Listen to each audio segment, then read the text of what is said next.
Now we're on YouTube. Oh wow. Okay. I'll put it. So Yeah. Okay. yeah, in this country, if you have adult children, then you don't get any. You can't get. You don't have the resources that people with children have. You know. People with children, they can get welfare payments every month. People that don't have children can't get a welfare payment every month. If they can't make ends meet, they can't get a welfare payment because they don't have children. Everything is geared towards Yeah. people with children in this country. Hey, Mom, Hey, glad you're Mom. here. Hey, Pan. Hey, Miss Cashmere. How is And everybody doing out there? Forgive me, Lord. You know I ain't been on here in a while. I forgot to add the YouTube app. But we're I just think back. it's, yes, And we are. we're back. Who is And this little baby? yeah, we've missed everybody. Lady of Leisure has went over the stimulus package with the child care, The child tax credit. The the child tax child credit. tax credit.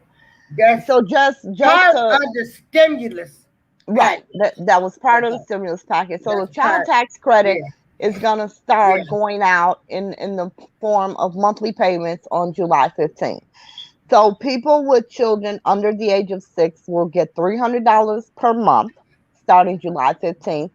People with children aged 6 to 17 will get $250 a month starting July 15th. Now, those yeah. payments are going to be paid to you however you filed your tax. If it was direct deposit, Mhm. they'll be deposited into your account every month. If it was a Hey, Miss paper check, Karen. you'll get a paper check every month. If you have Yeah, that card that they send out to you, the yeah, IRS sends some people cards who don't have accounts, then that payment will be on that card. So whatever the original payment was that you had when you got your tax return, that's the same payment you're going to have for these payments for the child tax credit. But as I was saying, everything in this country is geared toward people with children. And I think it's a damn shame that our country does absolutely nothing for people who have adult children or the elderly or the disabled. They don't do a damn thing for them. But, I can say this: a lot of disabled people can get some form of social security payment. Okay. So that, at least for some people, it's not a lot of money, but it's more than nothing. It's a right. hell of a lot better than nothing. Yeah. But think about if you're the person, like I said, you have a lot of 40-year-old people who have 18, 19, 20-year-old children. Yeah. Think about if you're Honey that bee. Think about if you're that 40-year-old person with an adult child and something happens in your life where you lose your income, you're unable to work, and you can't get any financial assistance from anyone Because you don't have a kid. because you don't have a minor child. And That's here's so. something very interesting that I just found out recently. If you say, for instance, you have an accident that's non-work related. You've got an accident, it's non-work related, but you can't work. Now, if you take a leave or have to temporarily resign or whatever the case may be, or if you lose your job because you can't work anymore, did you know you cannot even collect unemployment? Now imagine that. You've been Oh, on your wow. job 7 years. I don't know, say you're in a damn car accident. You're in a car accident, you can't work. Okay? So because you can't work, you can't collect your unemployment either, because in order to collect Right, because unemployment, you you have to be available to looking work. for work. Yeah, it's No, always been it's like that. not that you have to be looking for work, you have to Um, be available for work. that sucks. Yeah. I got my words of advice. Can you see them? I see your words of advice. Let me read them. Don't jeopardize your life by the actions of others who don't care about you and are non-beneficial in your life. Amen. I just said this to April the other day. I am done making people a priority when they've made me nothing but an option. I'm done. I don't care who it is. Yeah. I'm done. Well, I say those words because over the weekend, Miss Angie Walker, she did a awesome live that lasted. Girl, I went to sleep and it was on. But everybody was calling in, venting and whatever. And this guy, I forgot what his name was. Well, we're not going to call names. Yeah, we're not going to say names. About somebody else's show. Yeah. But he said, if I ever see this nigga, I would do this and do that. And I'm like, do you know how stupid you sound? And I shouldn't have said it like that. I should have said, can you listen to what you're saying? No, you said it the right way, because these people are stupid. I'm thinking, you want to jeopardize your life for your some freedom. people you ain't never met. Exactly. For some internet gangsters, and these people not doing nothing for you. And yes, Angie did a great job. And hopefully, I heard there was a lot of apologizing and everything. A lot of apologizing. Yeah, apologizing. Apologize. Like I say, these people are not going to stop. They feed off of all of this drama. And the people that feed into it, you're just as worse as them. And here's what I get. A lot of people have made, YouTube is their real life. They don't understand that social media is basically for entertainment purposes. They've made this their real life. And that's just really sad. But I don't even want to, I care not to give them any energy or anything like that. We're not giving them energy. Well, you are when you're. That's what made me think about this. And I'm thinking, these people are really nuts. And I've always described them as insane, because you have to be insane.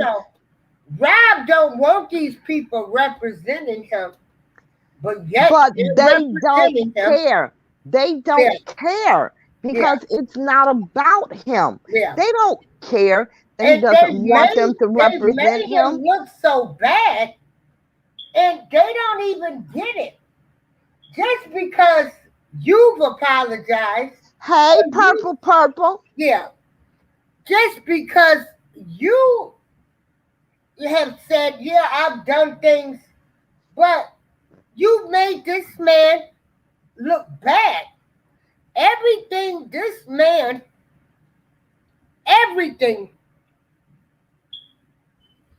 that Rob has been accused of, his alleged supporters have done it. And so it is what it is. They can say whatever they want to say because I don't give a damn about none of them. Both sides have played dirty, but the alleged supporters, have been the dirtiest. Y'all have been the dirtiest.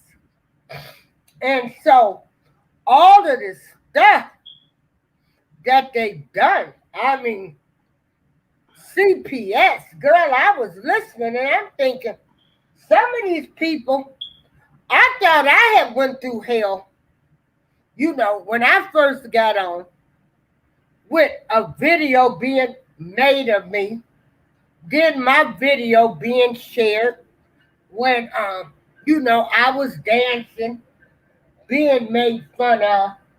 But some of these people, they have went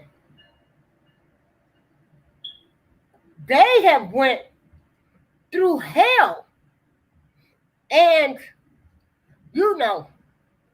I pray for them all, and I wish they would stop. But they're not gonna stop because it's not. I hate even talking about this because I feel like we waste so much time on it because they're not gonna stop. It's not about Rob. It's about them. Yeah. So asking them to stop, telling them he doesn't want them to represent it means not a damn thing. Yeah. Will Edie came out and told him the exact same thing. His best goddamn friend, the person who was closest to him.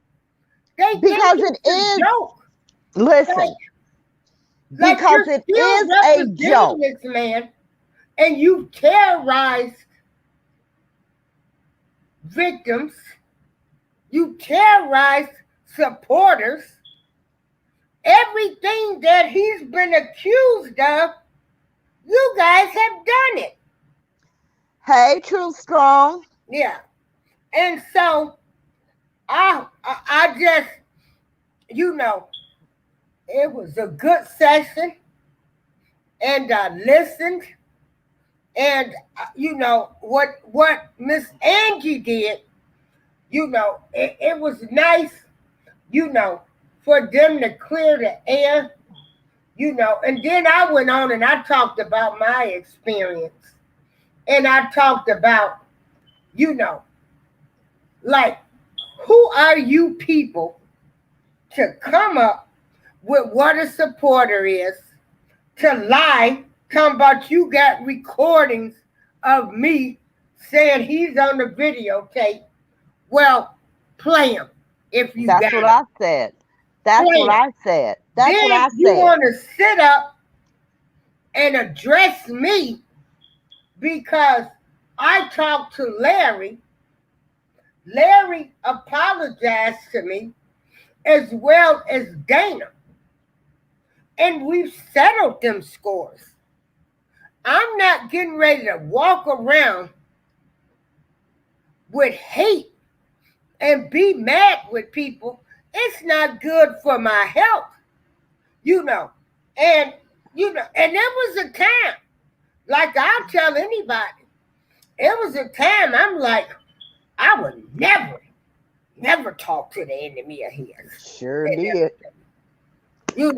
I can attest to that. And I'm like, man, you crazy if you would think I would ever be talking to him much as he talk about him. But I never argue with people on their stance. I respected everybody, even though, I was, done wrong. But I kept my eye on the prize, which was Rob. Now, the person I know is not the person that they're saying. And so that's what I'm going by. Hey, Vanetta. And so, but you people that's out here terrorizing people, calling people jobs homes, putting up their business, worrying about who they sleeping with. I hope you guys all go see some mental health counselors because you are truly some sick individuals to take this stuff to this level. And when I listen to these people, I'm like, oh my God. Like, girl, it was unbelievable, some of the stuff. Well, see, you never did Twitter. Yeah, I've been on Twitter for yeah, many years. yeah, I tried to tell you, those people were absolutely relentless on yeah, Twitter with the yeah, bashing and the attacking and the yeah, accusing and the stalking. yeah, It's unlike anything I've ever seen. yeah, I don't even want to discuss this, but speaking of yeah, the damn supporters, I yeah. do want to get to Yeah, one now, thing talk because about, I just have to they just they're sad and funny at the same time. yeah, yeah. And they all running around here repping Don Russell solid. Solid what? Girl, please. Wait, Where's wait, that? I'm going to let wait. you finish talking Please, about. please let me finish. Okay. You just had a court date day before yesterday, I believe it was. I don't know what day it was. Might have been yesterday. Now, I vividly remember him saying some weeks ago he was not taking a plea. He fired his federal attorney, which is none but a public defender for the feds. And he was getting a private lawyer and he wasn't taking a plea. Well, damn it. What the hell did they say in court yesterday? Girl, tell me. Not Tell me. only, it was a very short call. It was just a status call. It was very short. But what they said was there is an outstanding plea agreement and that he has asked for more time because he also has a case in the Southern District of New York. And I guess he's trying to see if he could get a plea on both cases. And so, From the man who wasn't taking a plea. Oh, and with what? His government lawyer. With his federal defense attorney. Okay? okay. So that don't sound too solid after what he was saying just a couple of weeks ago. Doesn't sound anything like what the hell he said. He fired his attorney. He's getting a private attorney. He's not taking a goddamn plea deal. He's going to trial. Didn't say anything like that in court yesterday. Not a damn thing. Goes to court again on the 21st on Friday. I can't wait to be on that call because that is the call with the Southern District of New York. So I want to see if there's a plea deal in that case as well. I don't know. But I will be on that call to find out. So these people that's talking about he's solid, did you hear on the phone call that he has a public defender, not a lawyer? You know. Uh-huh. Yeah. Wait a minute. Vanetta says she's tired of hearing from his sister. Oh, I'm not. I'm not. Yeah. She said she's sick of hearing from his sister. I'm absolutely not sick of hearing from his sister. Why should she not speak out when he's thrown her ass out there? You know. But I will say this, though. I listened to her interview on Oko. And I heard her say that the picture that he had posted of her and her children, that he had to get from someone else's Facebook page. Yeah. That they didn't deal with him, that nobody in the family dealt with him, da da da da da. I heard her say that. But yet, she's Facebook friends with her brother, and she's clearly on his page making comments. And I just wanted to point that out. I'm just saying. That's what I saw. And I'm like, wait a minute. You know, I have a brother, and I believe I've said this here before, but April knows this. I have a brother I ain't fucked with in 20 years. I don't talk to him. If he's anywhere where I show up, I leave. I don't fuck with him. We're not Facebook friends. I don't know his Facebook. I don't even know if he has Facebook. You will never ever see me on his page. You will never ever see him on my page. Because I don't fuck with him. And see, for me, not fucking with somebody means exactly that. Our worlds do not intertwine in any kind of way. Our paths do not cross because I don't fuck with you. So you're not going to be anywhere that I'm going to be, and I'm not going to be anywhere that you're going to be. And that includes on Facebook. Yeah. You know, you ain't getting tagged in my posts, my pictures, none of that. Mm-hmm. Because I don't fuck with you. Yeah.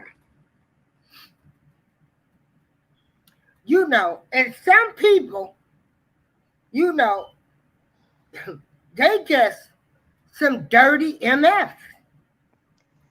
You know, whether they're your brother, sister. Absolutely. Absolutely. Some people just some dirty MF. And you see, to me, for me personally, it cuts me a lot deeper when you, as a sibling or any family member, wrongs me. It cuts me deeper than it does a fucking stranger, because that's a fucking, you're not supposed to be family. So I ain't really looking for you to treat me like family. But when you're supposed to be family and you treat me like you would, you know, a random, it cuts me deeper. Yeah. So now once you cut me, I'm done. I don't give a damn. My mother, my father, my sister, my brother, one of my children. I don't give a damn who you are. Mm-hmm. No, it's not 45, but I'm gonna come back. I'm gonna come back to clock out here. So I'll probably come back at like Hello? Give me one moment. I gotta mute my mic. Okay. So anyway, we're just talking about, you know, some family members are just some dirty people. And you know, and it's in everybody's family. Now when Netta says the logic seems to be that because he used to beat her up as a kid and because their mother favors him, that he can't be part of the RICO. Yeah. You know, some parents will turn a blind eye to some of their kids, their behavior, and then they'll be all over another sibling, chastising them letting another sibling get away with something. Are you back, Lady Alicia? I am back. You know, nobody gets away with anything with me. I don't care. And we were having this conversation as well. See, for me, I don't care what your excuse is. I don't excuse you. I don't believe that because we have the same blood running through our veins that I have to be abused or misused by you in any way. I'm supposed to just ignore the shit you did. That's family. That's not family. That's a relative. Because family don't do fucked up shit. Okay? I don't believe that because you may have a mental illness that I have to deal with you. I just don't believe And that. I have to disagree with that I know that you disagree.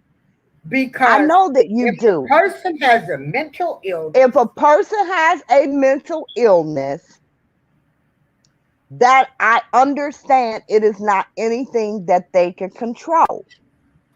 But you know what? I can control what goes on in my space.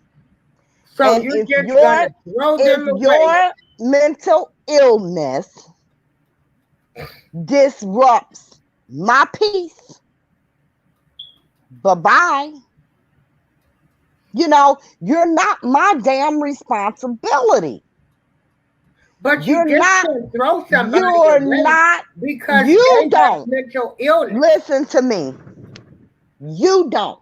You're not me. Okay. If you disrupt my peace, you can't be in my space. Okay. That doesn't mean I won't help you if you need help. Yeah. It simply means you can't be in my space. You know, I can't, I can't control your mental illness and you can't either. But Yeah.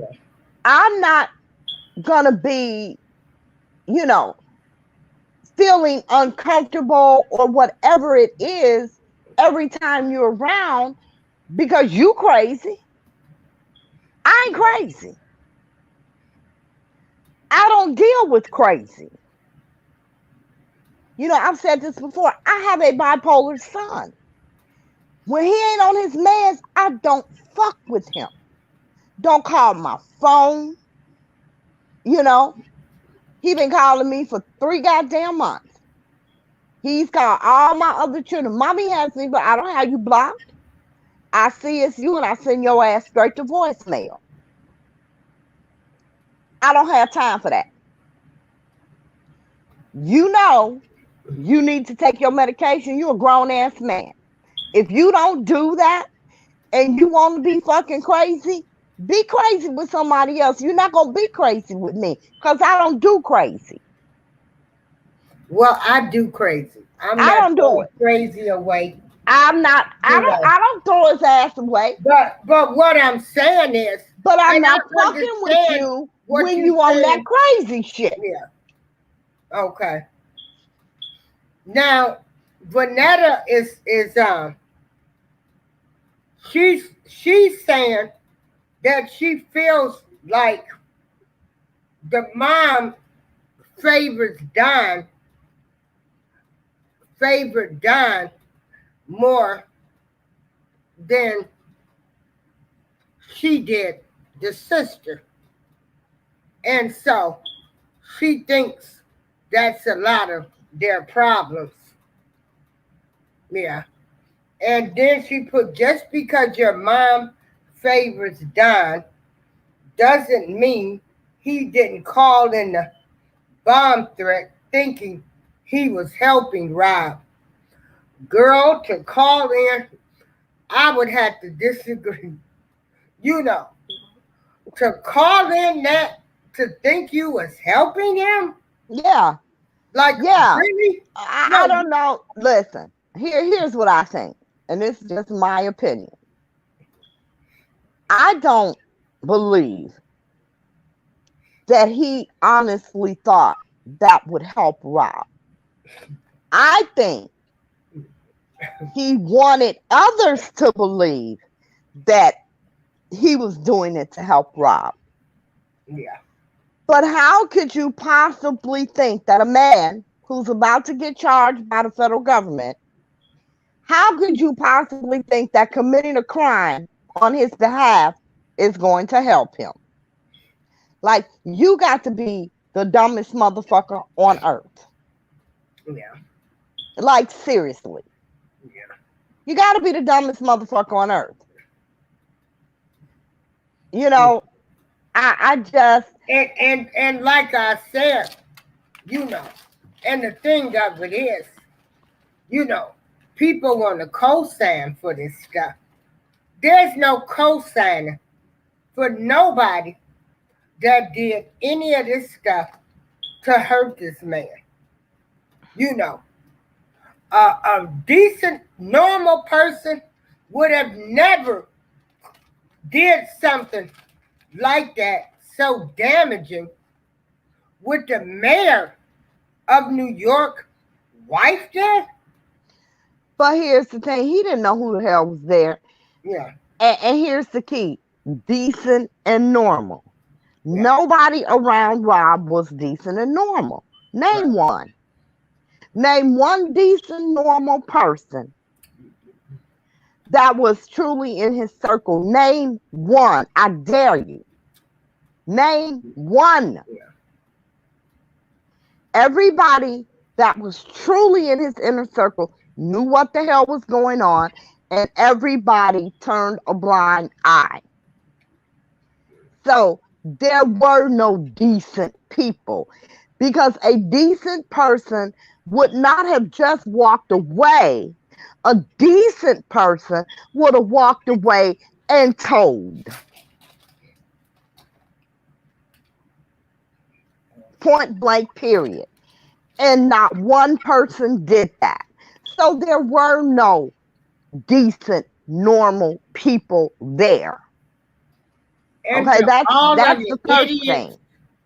All of the idiots and stuff, this is what kills me.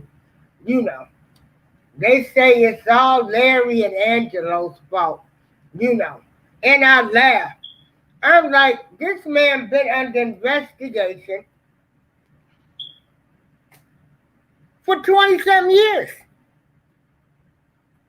Hey, I am queen. Yeah. But people have their own narrative. Yeah. And it does not fit their narrative. The truth, the facts, doesn't fit their narrative. Yeah. Because if they admit that the man's been under investigation for 20 years, then they can't use Lifetime as their excuse as to why he's being allegedly railroaded. Because then Lifetime wouldn't be the reason. So they got to come up with another goddamn conspiracy. Not that they short on them. They got conspiracy theories to the end of damn time. They're not short on conspiracies. Yeah. But if they can't claim they went after him because of the documentary, then all the shit that they've been shoveling falls apart. Yeah. They are absolutely, positively, severely allergic to truth and facts. Yeah. And Missy from OCOV said, what's the purpose of causing chaos and destruction of one another because there's a difference of opinion? The purpose is division. Yeah. The purpose is chaos. These people, you have to understand, are the definition of fanatics. They're, I'm not even going to say borderline insane. I believe these people are insane. Because who does any of this shit in real life? Yeah. Yeah. Who does this in real life? For a man they've never met, are never gonna meet, don't even know. Girl, is this? I sat there. For a man who has sent his closest goddamn friend to tell you to stop. Don't want it. You're hurting me. don't want you even representing him. Exactly. You And hurt what me. do they say? Fuck Will Eady. Yeah. Yeah. So you might as well say fuck Rob Kelly. And my thing is, and these people kill me. Well, where he been for 2 years? That ain't none of your business. He ain't been out here stealing, screaming, lying, posting people's addresses and And shit. here's the thing. And who are y'all to say where he been for 2 years? No. Look in the mirror Let me take that and even say the further. damage what you done did. Where has he been for 2 years? Where the fuck you been for the past 30? Cause I think Will was there. Ooh, yeah. Where have you been for 2 years? Like this man's life just started 2 years ago. Now, Vanetta says, and she's Her still on sharing my her phone. story is one thing, but her goal seems to be to discredit Don, to tear the Rico apart. But she hasn't been around him in 20 years. Well, first of all, I don't know, you know, I don't know what Rico you're talking about. If you're talking about the Rico that Robert is in, Don just got himself in that case, okay? The Rico case was solid 2.5 goddamn years ago before Don committed a goddamn crime. So nobody needs Don for the Rico. Nobody. You know? They've got 50 plus witnesses for the Rico. They don't need Don. Okay. Miss Karen Johnson, I haven't seen anything like it neither. And like I No said, one has. This yeah, will I go am. down in history Yeah. as the biggest shit show ever to hit the United States of America concerning a Hey, celebrity. Queen. Ever. Yeah. Hey, I am Queen. Yeah. Because you cannot make this shit up. Yeah. And girl, like I said, Miss Walker did a good job because people was able to express what was done to them. People need to go to goddamn therapy. I'm And you sorry. know what? Lies But and YouTube as is I not the sat there goddamn place. and Go I to fucking listened to therapy and some of get some these help. people talking about what was done to them, and I'm thinking, but what did you do to other people? But now, and that's not fair either, because people have done things to you and you ain't did shit to nobody. Girl, I ain't did. I didn't even This is what know I'm these saying. people. So this is Yeah, exactly what I'm saying. I So hate the day I met people any can of be them, but about attacked 10 for people. no reason whatsoever, simply Yeah, because somebody does not like their opinion. That's what this bullshit is all about. yeah, People are being attacked for their opinion. yeah, So you don't necessarily have to be a perpetrator of anything in yeah, order for them to attack you. yeah. And then all of the stuff, that they come up with, you know, all data friends, they were sent in. Like, you people, like, They're so stupid, because if yeah, you told them you were fed, they wouldn't fucking believe you. And I yeah, know that for a fact. yeah, yeah. Yeah, blaming Angelo is such a waste of time. Complete waste of time. Yeah, Claiming that R. Kelly was set up is the craziest narrative of all, because they're blaming stuff. Ooh, Missy. Yes, girl, make it make sense, please. yeah.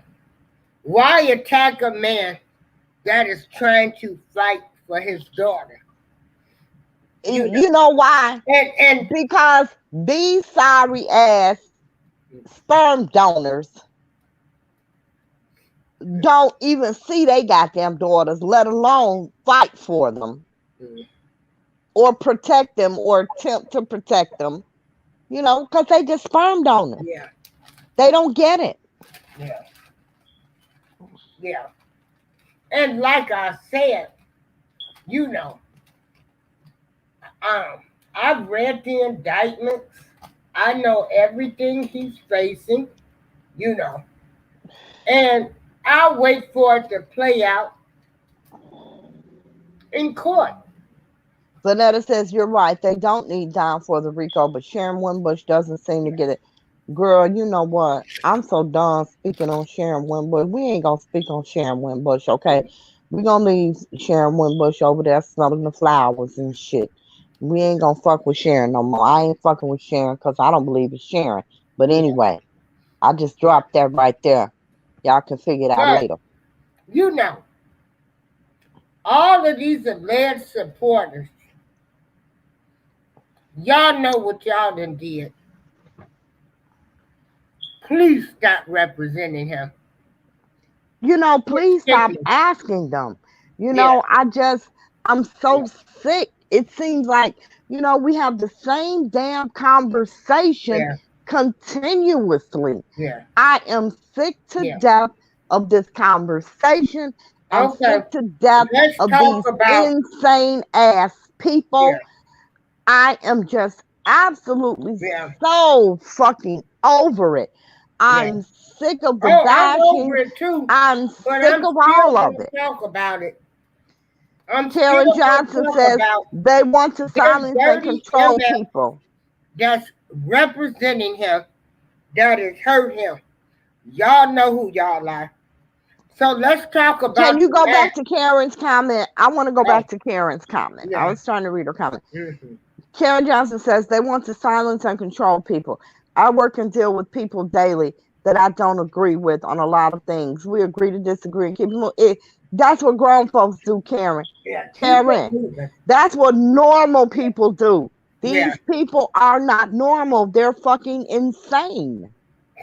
Yeah. You know, you can't. And half of them, you know, you can tell they ain't shit in real life.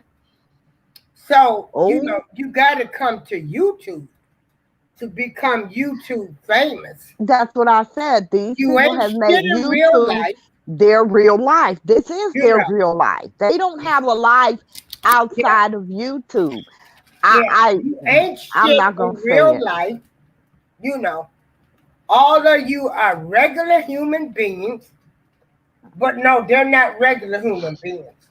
Well, you know, online you can be who you want to be, baby. Yeah, you know? They ain't shit. And then what you displaying, sitting in their mama's basement with a bowl of goddamn Fruit Loops, claiming, you know, they live in La Viva Loca and shit. Yeah. You know. Yeah. And so, and like I said, Lady Alicia, we're both on the opposite side. And I know I had made a post one time, and, you know, she sent me a message, you know, she under my post. I didn't get mad at her and say, oh, who do you think you are? Telling me who to write or something. I just told her what I was doing was telling people to, what was it? Something with Kim Fox and her boss. No, I think you were telling people to write the judge, I think. No, I think it was Kim Fox because Kwame. Yeah, it was Kim Fox. You're right. You're right. It was Kim Fox. You're right. You said, you know you're writing. That's her boss. I didn't get mad at her and say, I know that's her boss. I told her, I said, I'm trying, you know, by any means necessary. Right. You know. So I didn't say, well, who do you think you are? Telling me this. I know it's his boss. I'm not stupid, you know, going off. I didn't take it as demeaning. And see, that's the thing. and I'm gonna cut you off right there, because here's the thing. When you're typing something, there is no inference in the words that I put on a page. You inflect the inference. So Yeah. it's the way that you read it and interpret it. Yeah. You know? Mm-hmm. Yeah. You know, somebody asked me, why do you sound so angry? Why do you hear so angry? Yeah. You know, this is my tone. How can I possibly see? This is where the illness comes in, the insanity. Yeah. How can somebody that is truly a non-fucking factor in my life make me angry? Yeah. What am I angry about? You ain't putting one penny in my pocket. You ain't taking one penny out my pocket. You ain't paying no bills over here. You ain't sleeping in my bed. Your name ain't on my birth certificate, my marriage certificate, my bank statements, deeds, nothing. How can you, a perfect fucking stranger, make me angry? You cannot. Yeah. Well, that's why I just curse them out, keep it moving, and don't mess with them again. Yeah. They don't, You know, I don't Yeah. mess with them, period. Yeah. I don't go to Uh-huh. lives. I don't follow Yeah. people. Social media is not my life. Yeah. Of course, I love doing the show. I love you guys, for you Yeah. guys to be here and interact and all of that. Yeah. But this is just something April and I decided to do Yeah. when it's something that we'd always wanted to do. Just sit up and talk shit. It Yeah. wasn't about R. Kelly. That Mm. that wasn't our No. direction. It was other topics. And the But it's only such a reason shit I show hope I that hope this can be beneficial to somebody, that might be suffering from mental illness. I hope you go get the help you need. Get on your meds and just try to do the right thing. Because to go to jail or to let somebody, and I have to admit, I used to get angry too. But I had to realize, used to. yeah, I still get angry. But I had to realize I don't know these people. Shit. Hell, only a Exactly. few of them, I can say, really been there for me during the cancer. But it was like, you know, you can be around these people. Hell, they won't call, see how you doing, offer you a glass of water. But you teaming up with these people that you don't know, that ain't gonna do a That doggone thing that for you you. claim you don't even like. And here's my thing. If I don't like you, I ain't fucking with you. Girl, and that's how I am. I'll cut somebody off in a minute. And If I'll I never, don't like you, I'm yeah, not fucking with you. yeah, That's not saying that, I can't be in your space and be cordial, yeah. but we're not about to, you know, do We any ain't getting ready to goddamn break thing bread. We together. ain't getting ready to break bread We ain't ever breaking again. bread. We ain't working on the same project. We are doing none of that. Yeah, But these people act like elementary school students. yeah, I've never seen so many immature, childish ass adults in my life.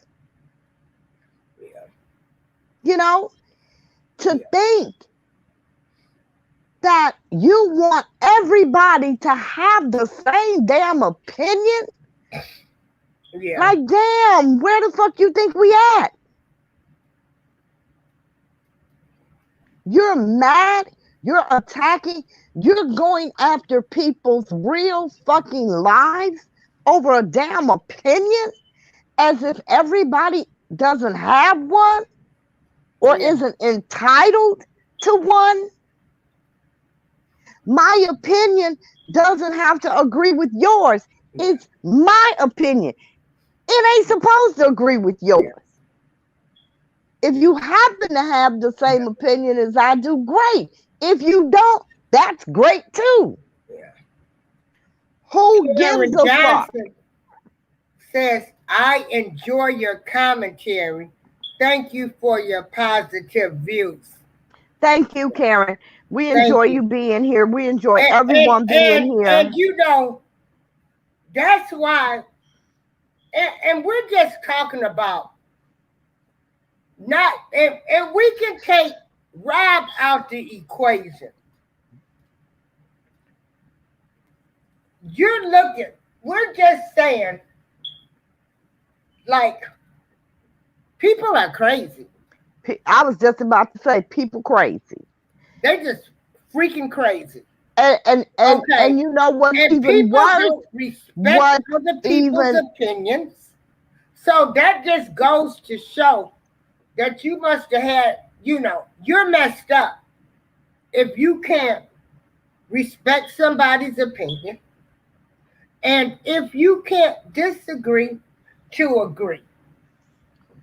There is so many things that are going on in this world right now that are so much more important that than you attacking somebody for their yeah, opinion. But yeah, that shows you how real mental right. illness is. Because And how so goddamn crazy are you yeah, to literally anything wrong? attack somebody because their opinion doesn't agree with Yeah, yours? yeah. Like, that's insanity. And I Hey, said, King Royal. yeah, back in the day, I was on the debate team. Me We too. I debated was on all the kind of stuff. debate team in You high know, school and college. everybody made their points, and it was done. You know, I could sit up But see, the and thing watch is, Joe Biden. people, Yeah, watch these people Joe. aren't trying to make a point. They're trying to change opinions. Yeah, That's where the problem comes in. yeah, You know, people are trying to change opinions. yeah. They're not trying to make a point because the thing of it is, they don't have a fucking point to make. You know, they don't have a point to make. Yeah. If you would just say, look, I love the man's music, I'm going to support him no matter what, I can respect that. But for you to sit up and ask me 9 million goddamn non-related questions over my view because it disagrees with yours, I don't have time for that. Yeah. You know, for you to reduce this case down to it being a goddamn conspiracy and a setup, I don't have time for that. Yeah. But it was nice. Like I said, it was awesome. And just sitting back listening, and boy, people were heated. They were still heated, and I'm like, oh Lord, have mercy. And I just thought, I'm so glad, that I was a mature person, that, I kept my eyes on the prize. I didn't care, what people was saying. I did what I was going to do. And that's the same thing as in my personal life. You know, once you show me your true colors, what you think about me, and then when you try to dim my light to make yours shine, I'm going to tell you about yourself, and I wouldn't care if I'd ever talk to you ever again in life, especially over some people that's on the internet. And that's why I love, to tell them off, because I don't know you. I don't know who you really are. Right, right. And so, and then you want to come attack me? Oh, yeah, I'm going to go there with you. Because I don't know who you are. And See, I choose just not to give them commentary yeah, because exactly. But I'm just saying. I've come to the conclusion that Yeah. a lot of these people, like the DJ Tysons, they sit up and they talk about us for commentary, and they want us to respond so then they can have more commentary. Yeah. I don't listen. I don't give a Yeah. fuck. Say whatever the hell you want to say. Uh-huh. From your lips to God's ears. Yeah. I couldn't give one shit and a shake. Okay? Yeah. I don't care. Yeah. If talking about me get you cash apps, get your money, baby. Yeah. Get your money. It ain't no but some coins. Yeah. It ain't no but some right. Exactly. Well, exactly. You typed my name. Exactly. Yeah. But and like I say, I don't like people that cause division. But that's what it's all for. And but I think I'm that just saying, I understand. Not even I said just take him out the equation. No, I understand. But Joycelyn, get the hell up out of this. I'm gonna ask you nicely to leave while you have did nothing but spread lies. I'm gonna ask you to leave nicely. I don't care about what you're saying. I do not know you, lady. You do not know me. Hey, get this bitch out and block her ass. Yeah. Get her out and block her ass. Yeah. Yeah. Remove her fucking comment. Yeah. Get her ass out and block the bitch. Yeah. And so, even like I say, in your real everyday life. Now get some damn, Jennifer say take the coin and get a haircut. So get some damn soap and water and wash your ass. Yeah. That's what you do. Yeah. Missy says, I don't understand how they claim his rights are violated. Injustice, and he hasn't received his due process right. They say that, Missy, because they don't know what due process is. Yeah. They think that due process is getting a desired outcome. They don't understand that every damn thing that has happened in this case is due process. They don't know what due process is. The quickest goddamn way to get any goddamn case dismissed is to have a civil rights violation. So if there was one, trust and believe me, his lawyers would have had that goddamn case gone so quick. We know that there isn't any. They don't know that. It sounds good to them because they're stupid. Yeah. So they run with it. Yeah. That's how. They claim it because they're stupid. You can tell that a lot of these people, like I say, they're nothing in real life. They have no life.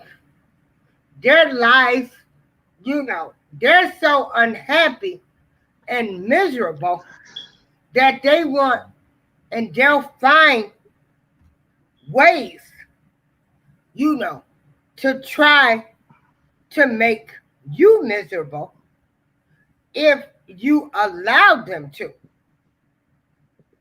Ain't I nobody. don't know that they're miserable because I was gonna say this earlier, but we kept Well, talking. we're just talking When you about were life, no people, when period. no when you were talking about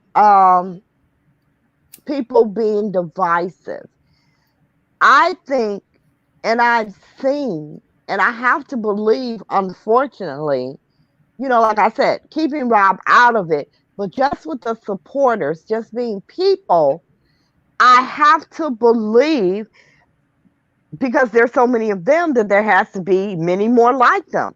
Yeah, And I don't know so much that they're miserable, but they're evil. They're evil fucking people. yeah. Well, that's what I said. And then, they want to put them demonic spirits on you, you know, and Yeah. you know, and And that's so, why I don't follow, and that's I why, don't do any and of and that. and that's what I'm saying. Taking him out of the situation, you have to look at just people in general. Yeah. Um, Yeah. you know, there's a lot of bad spirits out here. Yes, Jennifer, YouTube is their life. Yes, Yeah. I said that earlier. But They there have made are a lot, YouTube their real you know, freaking life. there are a lot of bad spirits out here. And if they can attach themselves to your spirit, that's what they want to do. So you can become evil, have nothing, nobody, uh, Right. you got to demean other people. You got to talk about them, you know, to become, you know, that makes your life. And so you just had to be aware. And then you had to be aware that everybody is not for you. And if they're not for you, that will show too. Because um, people can say whatever they want to say. And it's like, okay, well, all right, Hey, Shaw, baby. I'm gonna I'm gonna move on because I don't need people in my life that's not gonna call me out on my BS. You know, if I'm wrong about something, I can take constructive criticism. And a lot of these people can't even take it. And Exactly. um, you know, and this is another thing that really, makes me mad. And we're just, like I say, we're taking him out the equation. We're just talking about people in general. You know, Nobody calls people out on their wrongness. because People are be like, well, people I ain't got nothing to nowadays, do with that. I'm gonna let them. No, if you wrong about something, you wrong. And I'm exactly. not gonna support your wrongness, and I'm gonna tell you about it. You know. And so nobody wants to address the problems anymore. Because the Although thing people have, is, nobody really gives a shit. And that's what people need to understand. Nobody cares. mm, Nobody cares. People are there for whatever reason they're there, yeah, you know? And it's not always the same reason that you're there. You know what right, I mean? And that's why people don't hold others accountable, because they really just don't give a shit. You know, for you to say, "Oh, I don't care," or "That's not my business," or you see, this is why I'm a loner, and I always have been. Yeah. Because, and I've said this to you before, April, and I may have said it before on the show. Being, how can I put this? Going into my spirituality, there are things that I've learned through that I cannot have in my life, in my presence. I don't care if it's nothing but a conversation. If it is a conversation that's disruptive to what I'm trying to accomplish, I'm not going to be a part of that conversation. I'm not going to listen to that conversation. I'm not going to have it in earshot of me. That's just me. You know, I don't want to be around evil people. For me, just calling you out on your wrongness is not enough. Because if you are wrong consistently, and I am consistently in your presence, I'm just as damn wrong as you are from a spiritual level. Yeah. So once I see the bullshit, I'm gone from it. I'm gone from it. You know, I'll have to deal with you from a damn distance. Right. You know? And you know, like I say, you know, people, everybody can all take a look in the mirror. We all flawed. You know, none Absolutely. of us are perfect. There is no perfect person on this earth. The only perfect motherfucker was Jesus. Yeah. None of us are Jesus. Yeah. We were all born in sin. There is no perfect person on this earth. However, you can aspire to become, you know, the best that you can. Yeah. And you should be around people that's gonna motivate you, you know, tell you about yourself, and Shaw Baby #1. Hey y'all, love to chat with common sense people. Thank you so much. Thank you.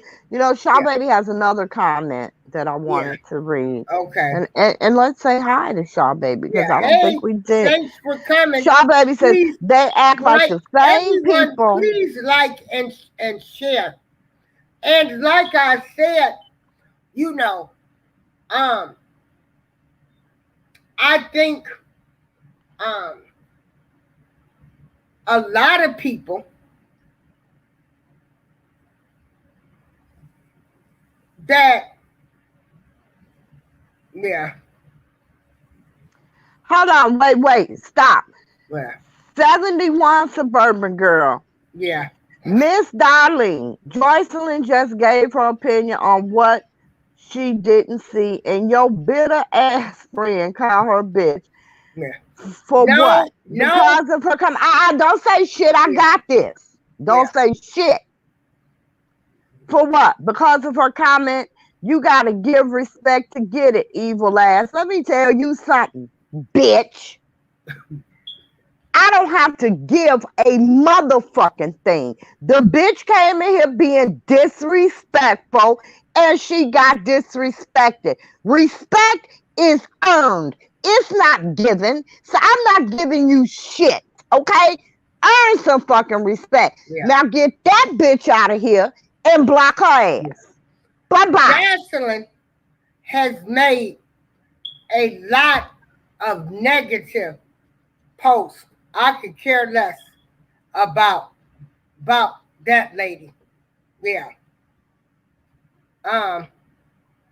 I Bitch, you think don't they know are me. jealous I ain't bitter because about a they don't know him motherfucking like that. thing. Because if they know him, they would care about him more than treating him like a piece of paper.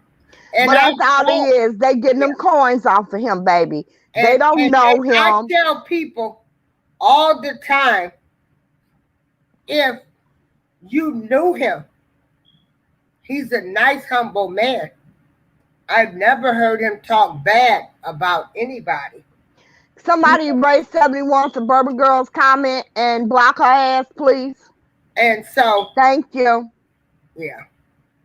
But no, Jocelyn is not welcome anywhere near me. I don't know her.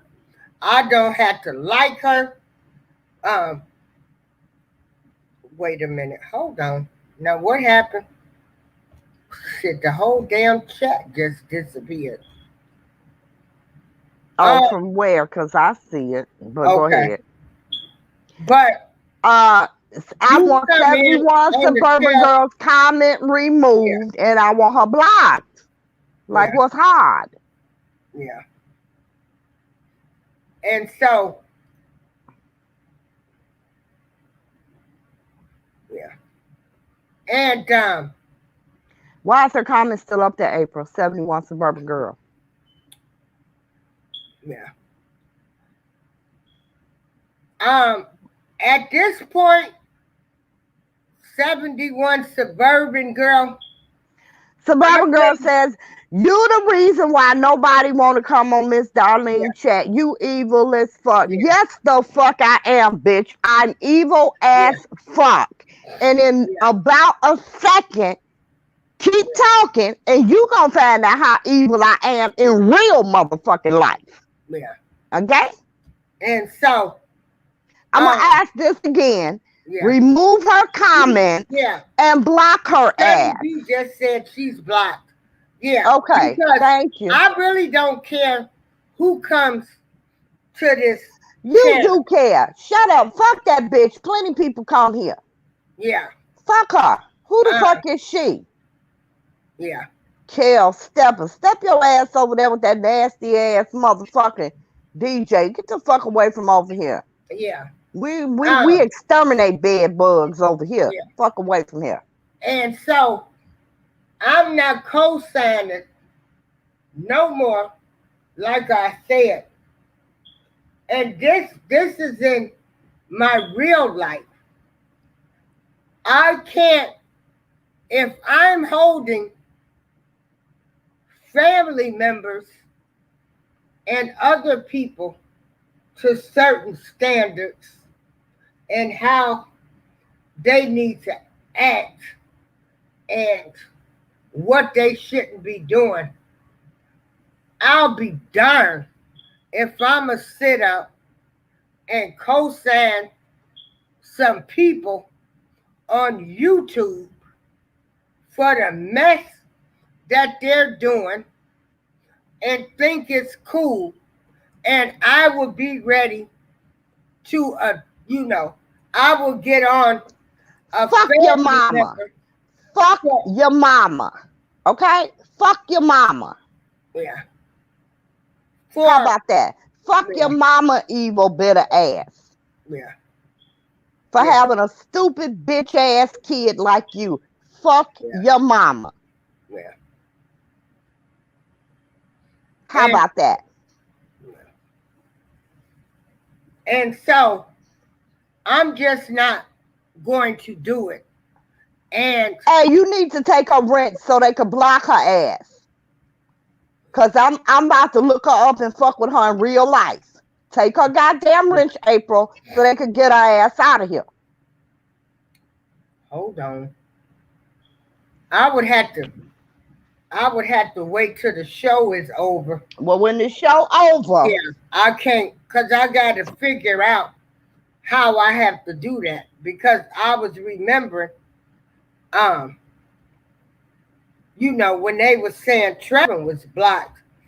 And I hadn't blocked him. So well, block her because you have to block her because she has the rent. Yeah. They can't block her. Yeah. But So block her ass. yeah. So Jocelyn,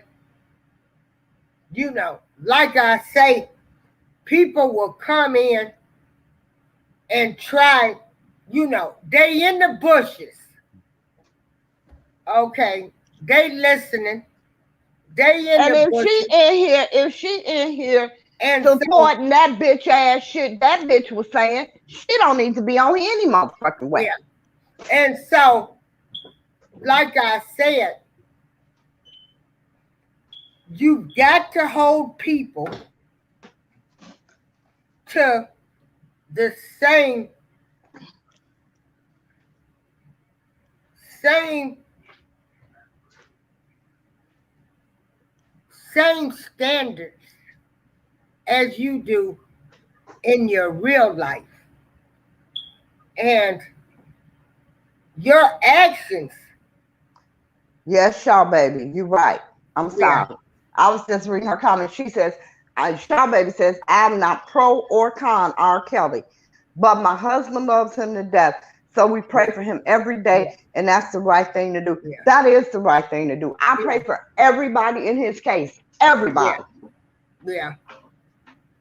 You are right. That is the Yeah. right thing to do. Yeah. Because I don't care what the situation is. I don't care what you've done, what a motherfucker think you've done. Everybody is deserving of prayer. Yeah. And so, like I said, it's just ridiculous. And like I said, we're just talking. Like I said, we done took him out the situation. We're talking. Yeah, no, I was just reading her comment because I thought it was a lovely comment. Oh yeah, that's fine. Yeah, that is a nice comment. But what we're saying is, what I'm saying is, what you don't allow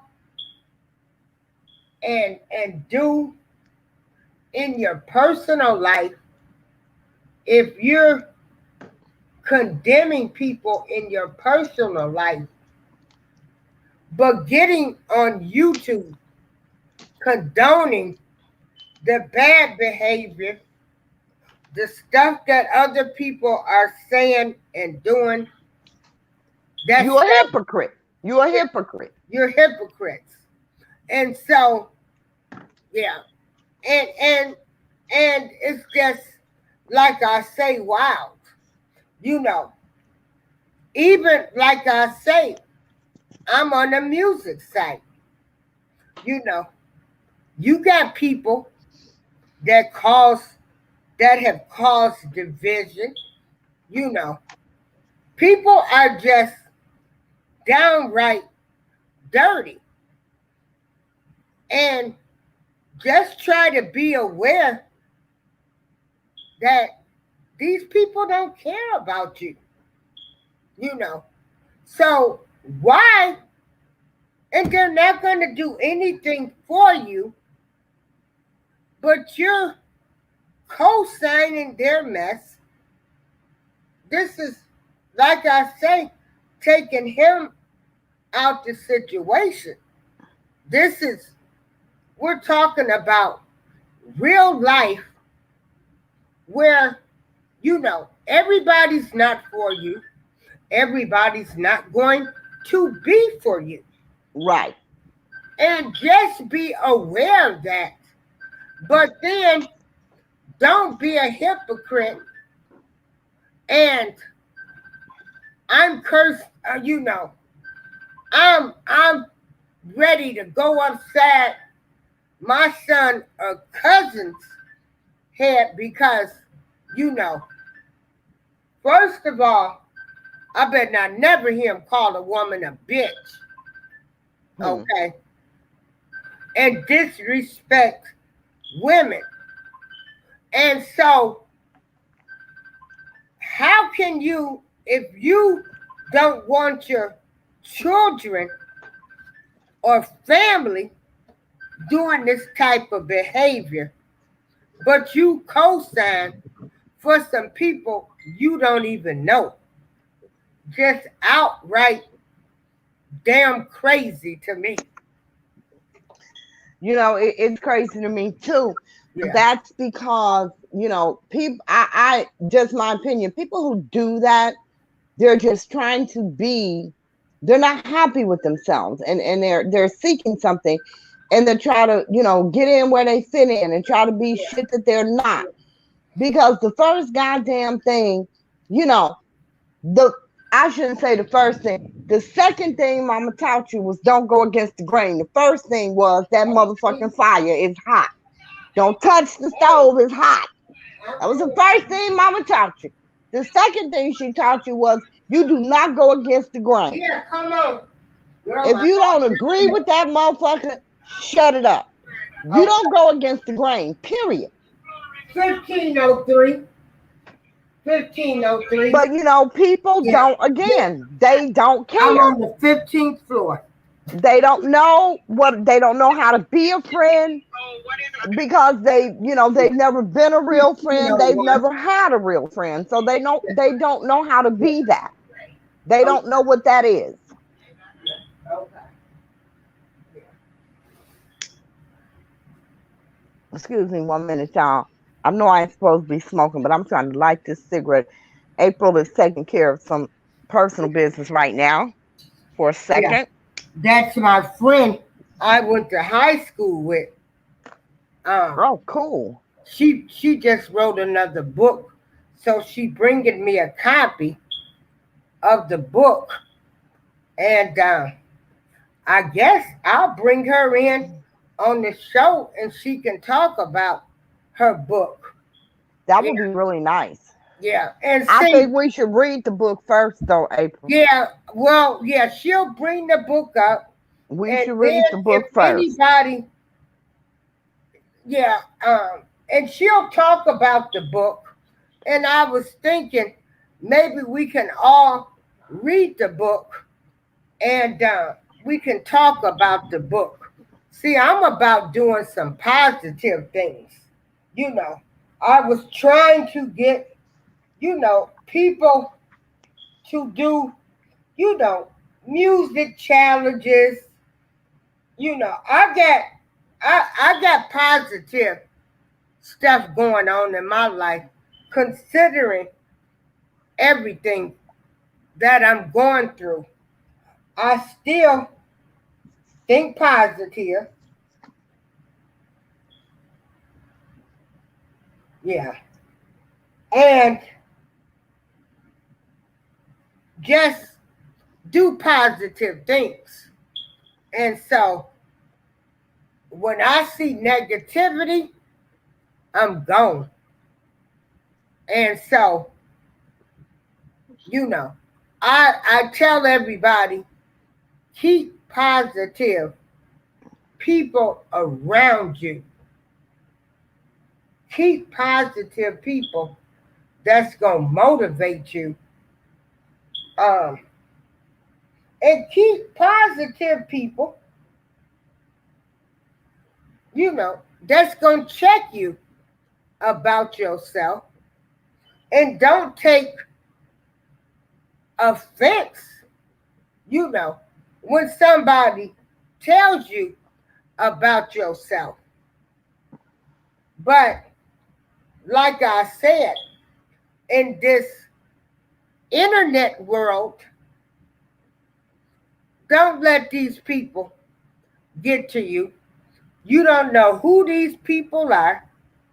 Most of these people, you just met them, and you don't know what people's motives and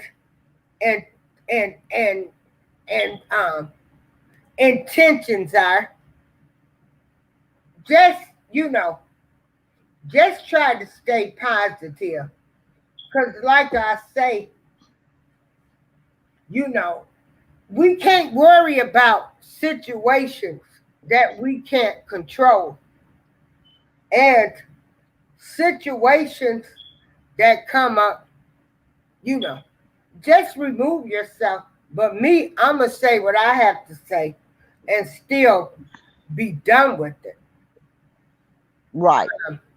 All of these people that you meet, do not think for 1 minute that these people truly, truly care about you, because they don't. You just met these people. Yeah. Yeah. You just met these people. Hold on, y'all. My guest is at the door. Okay. Hold on. And Vanetta says, I don't doubt that Rob is nice, charming, and funny man, but charismatic people commit crimes too. They do, Vanetta. And you know, I think that what people have to understand, and what I find myself explaining to some of his friends, is that people only show you what they want you to know. Yeah, I'm on the radio. You know? I'm on. I I'm absolutely on YouTube. believe that there are some people like Darlene, No, you like gonna his come over friend here David, and tell them that about were your close book. to him, that were with him, Well, no, you can just talk that about the book for me. never saw Okay. that side of him. So I'm gonna sit here at the table. You know, Yeah, come look, right over here. if Sit I'm right a here. closet Yeah, I crackhead, can. Wait a minute. You can. I'm sit not right gonna here. bust my pipe out in front of you. Jesus, baby, don't do You know what I'm What saying? did he do? People only show you what they want Oh, you to okay. know, Yeah, what they want you he to wants you see. to pet him. He's like a baby. And you know, Yeah, are you? I can say Cats, dogs. You the times that I was in his space, He's friendly. he is very respectful publicly. Very respectful. Well, maybe I didn't get it. Maybe I thought. Okay. So if that's all that you ever saw of him, then that's all that you ever think of him. Girl. You know? Girl, and I'm going through something. And then with a lot of people, I understand. Yeah. that's their cover. Do That you do. You know? Okay. We have to go. Yeah. That's their cover. Sit right They here. are the nicest people, Yeah. the most charming people, Yeah. the most generous people, so that when they do fucked up shit, nobody will believe it. You know? Okay. You have people that No, they can't. strategically Yeah. are that way. Okay. They show you everyone outside this wonderful person, but really they're the exact opposite. So if my husband was the best goddamn neighbor on the block to every goddamn body, nobody on the block would believe if I said he beat my ass. I ain't got no husband beat my ass, y'all. I ain't got no husband, okay? But I'm just saying, you have people that intentionally portray themselves the way that they want the outside to view them.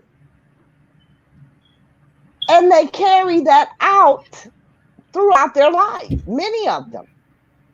Yeah. Well, You know? I know I made the mistake, because everybody I meet and come in contact with, if you said we were friends, I took the friendship. I was expecting more, and like I said, taking him out of the case. I'm just talking about different people that I've encountered in my life, where I looked at them as a friend and they didn't look at me as nothing. And I'm going to say this again, And because so, people don't know what friendship is. They really and don't. so then, when the falling outs come, yes, I'm very upset because, I thought you know, we were more than this. But Right. you didn't think of me as that. Now I've got my friend since high school. This is a beautiful lady. Introduce yourself. Oh, she's with us Yeah, now. yeah, she done Oh, came up how with a reason. wonderful. Yeah. Um, you don't want me to show your face, right? No. Okay. So just talk and then tell them about your book. Yeah, Okay. we have to read the book. Okay. Yes. Well, hello, everyone. My name is Teresa Collins. And yes, I am with my friends since high school. And, we both graduated from high school about last year or the year before last. And about 20, 25 years, I'm sure we'll be somewhere in the Girl, vicinity. 40. Yeah, 40. It's been Oh, a I long know. time. I know. 60 years old and pushing. Yeah. But anyway, so everyone, I'm glad to be here parlaying with my friend. And yes, I stopped by because I just published another book. This one is called The Song His Mother Sings. And I'm so amazed because I was just walking in and I heard her talking about friendships. These are the types of things that can hurt us more than anything. And in this book, we talk about the relationships that are supposed to mean something and all of the damage that it can cause upon the emotions when those feelings and love is not reciprocated. So, and that's what Oh, the I book is like it about. already. I love it Yeah. already. Yes. It's beautiful. Okay. And I highlight the relationship between a single mother and her teenage son. It's a very powerful dynamic. It's very traumatic. It's very toxic, but it's also very beautiful and passionate and loving. And these are the types of emotions that we feel in our relationships with our own children, with our siblings, with our mates. So I'm looking forward to people getting the book and reading it and see how that they can relate it to their lives, their love, and their relationships. Thank you so much. I'm really looking for. I'm Okay. sorry. This is Lady of Leisure. I'm April's co-host. Yeah. I am Absolutely. Yeah. so looking forward to reading this book Yeah. Um. I, how much I because can. I was a single mom with a teenage Okay. son, a divorced I mom. It's need the your same cash. thing. You're single. This book I is free. So I'm really know, looking but I forward mean to to get. reading this and see how it Oh, applies to the relationship that I had with okay. my son when he was a teenager. Oh Okay. my. So, Lady of Leisure, you won a book. You better speak now. Yes, yes. I'm dead Anybody that serious. wants the book, you better speak now because you're gonna have a blessing coming your way. Oh. So you need to speak now I if you definitely want want the this book. book and we read it and then we all talk about the book. Is Teresa still with us? Yeah, she's Yes, right Okay. there. absolutely. I would love to ask you a question. Absolutely. Go ahead. What I want to know, because really, when you said that, that really struck me. Because, like I said, I was a divorced mom with a teenage son. That's single. It's single, it's a single mom. I want to know what inspired you to write this book. Absolutely. I worked for facilities that work with youth, troubled youth that did not make it in society. That's been my life's work. That's practically the only job I had outside of one for the last maybe 35, 40 years. That's all I've done. Oh, And well, with bless these you. troubled youth, I was also assigned to work with mostly male youth. And these young men were so angry. They didn't understand their anger, and a lot of times it was displaced and they took it out upon the person that was with them and loved them the most, their mother. Mm, mm, And I saw them abuse their mothers, curse at them, hit them, push them down, all sorts of things. So about Okay. 10 years ago, I wrote a little skit. It was a very small skit on that topic. It was for Mother's Day. Instead of trying to like have a dinner and let you give your mom flowers, I wrote something very real for the audience and the particular group of youth that I was working with, and it was effective. And they began to, instead of just trying to invite for dinner, they began to get on their cell phones and call their mothers and apologize and asking for another opportunity to get it right. So I appreciated that. That was about 10, I want to say maybe 10 years ago. About 3 months ago, I was laying in my bed. You asked me what inspired me to write it. About 3 months ago, well, 4 months ago now, I was in the bed and the Spirit of God woke me up. And when he woke me up, that skit came back to my mind and I heard him say, "Right." I got out of the bed, and 3 months later, the song his mother sings is the product of all of those years combined, and that one unction of the Holy Spirit waking me up that night and placing that back on my heart. Yeah. Wow. And Teresa, I can't wait to read it. She has done plays. She does plays. She does motivation. Yeah. Every year. Oh, we need some of that. Yeah.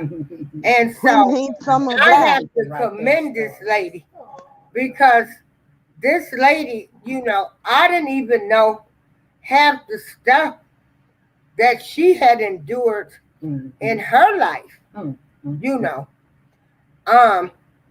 I talk about it? Absolutely. So, my friend Teresa, she used to, she would speak to everybody, but she was always somewhat distant from everybody. She would always have her kids. You can offer her a ride. She wouldn't take your ride. And it's like, oh my God, what is going on with her? Something just ain't right. Well, come to find out, Teresa had been abused. Yes, tell her. By her father. Yeah. By my husband. And her husband. Every man. Every man that she ever came. In my life. So she was very distant from people. And so when she came out with her first book, and she talked about, how her dad, had abused her, her mom, really couldn't do anything. Did all she could. She did all she could to protect her. But she was in the trap. And she was in the same trap. And I said, that was it. That's why she never was quiet and shy. She was just standoffish, very nice. She would talk to you, but she wasn't, like bye. And so, when that came out, and her mother, co-signed for her book. She did. Oh, wow. And, it was healing for all of them. How were your sisters sisters and brothers? Yeah, you can talk right there. It's on? Yeah, it's on. Okay. Yeah. Yeah, growing up, it really was a dysfunctional home. We had love in the home, but basically from my mom, even the love that my dad showed, it was dysfunctional because we all came from that. My father was abused. His father was a beast. So, and the cycle just continued. My siblings, I had two sisters and 4 brothers. And I don't personally tell their stories because that's up to them. And I respect that. Right. But in the home, we all had to figure out our way to cope.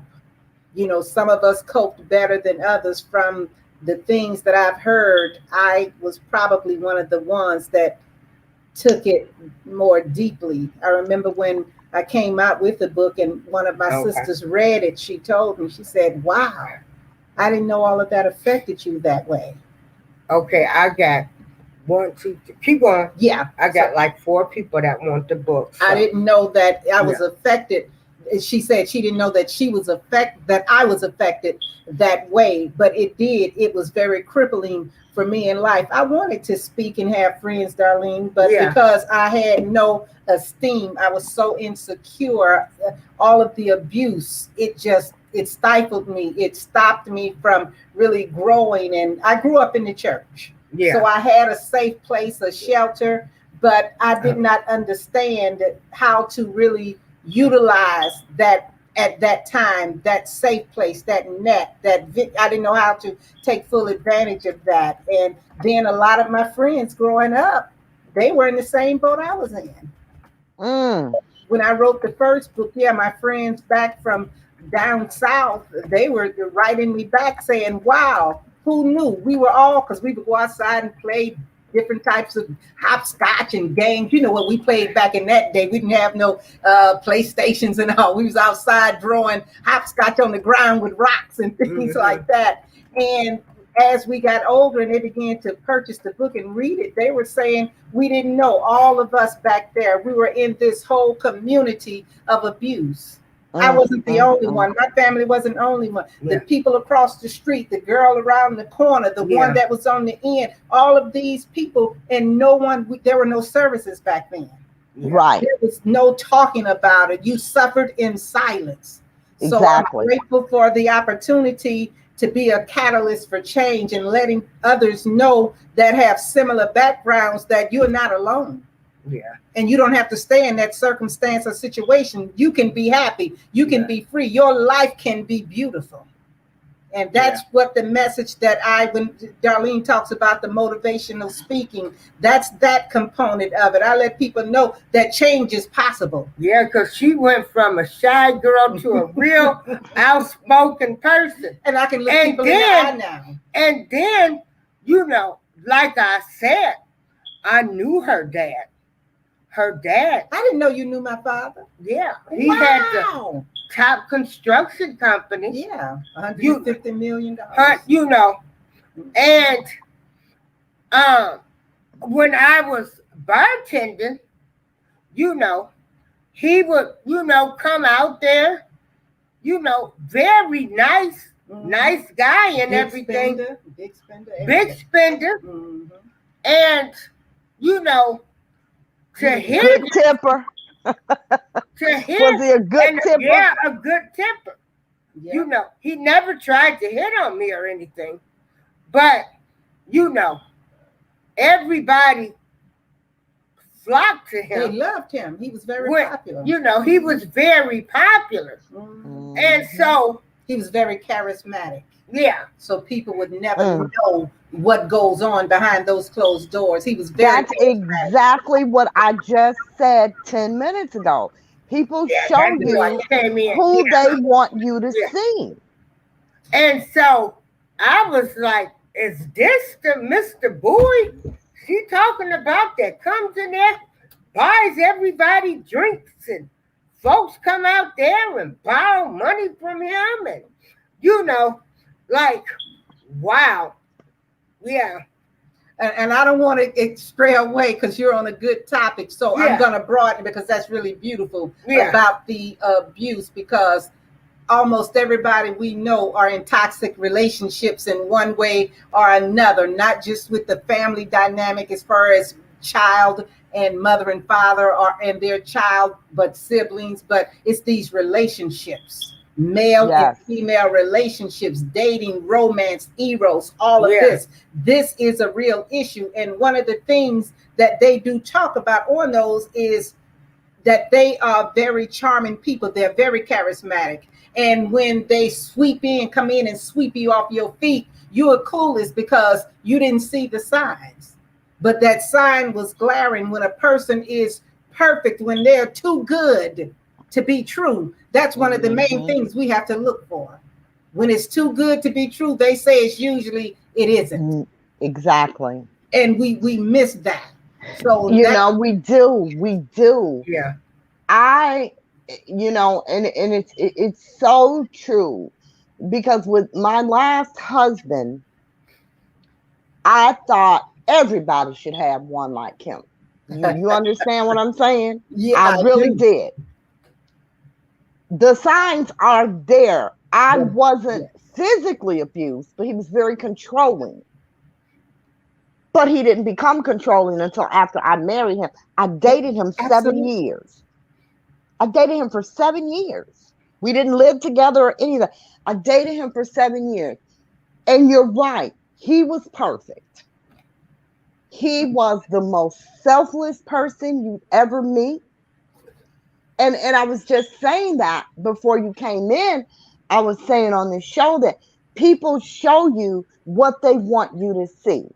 If my husband is the best neighbor on the block, then there is no way in the world I can make my neighbors believe that he's abusing me when he's inside the house. And they're very strategic that way. You know, he did things that I thought were absolutely wonderful. I didn't realize until later on they were all done for control. You know what I'm saying? Absolutely. Little things that you don't suspect because you're thinking they're so wonderful. That's just a drill. Okay. Yeah. It's And just you know, he would do things like, you know, if I wanted to run, oh no, honey, I'll go for you. And I thought, oh, that's wonderful. You know what I'm saying? Yes. But it was designed to keep me in the house. He did everything for me, and I just thought it was grand. And then one day, I went out, and he called me, and he says, "Where are you?" I said, "I'm out." He said, "You're out where?" I said, "I'm just out." And he said, "No, you need to tell me where you are right now, and I'm coming to get you." And I said, "I'm grown as hell. I don't need you to come and get me. I'm out." hold on. They're doing a fire drill. Oh, you have to go? No, it's just something that's Okay. girl. How long does it last? It shouldn't last too long. Oh, okay. Yeah. Okay. Okay, it's over now. All right. Yeah, It wasn't until that phone call that I realized all the wonderful things that I thought were so wonderful were his way of controlling me, Mm-hmm. you know? Yes. So, yeah, they're very charismatic. She can hear you. Most people love them, you know, and they're that way for a reason Yes. because they're disguising who they truly are to the public. So, you know, and I just said this a little while ago, so that the public will never believe that the person that they know can do these horrible things that you claim they're doing. Absolutely. I Yeah. can't wait to read this book. I really cannot. Yeah. I cannot wait to read this book. Yeah. And I'm just so proud of her. Oh. You know, she went to from being this little shy, you know, sort of stand. I mean, she was never rude to you or anything. She would talk to you, but like I said, you know, and we will always say, "What's wrong with Teresa?" You know, you could offer her a ride, but at that time in her life, you know, she didn't trust people. That's when we were in high school or after we At the high graduated? school.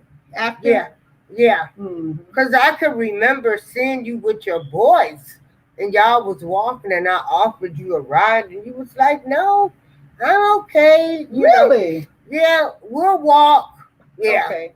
Uh-huh. Maybe my And car was so- broken or something. What gave you, what moment did you decide that you had to tell your story? I don't know the exact moment that I decided that I had to tell my story. I think it was a lot of moments Yeah.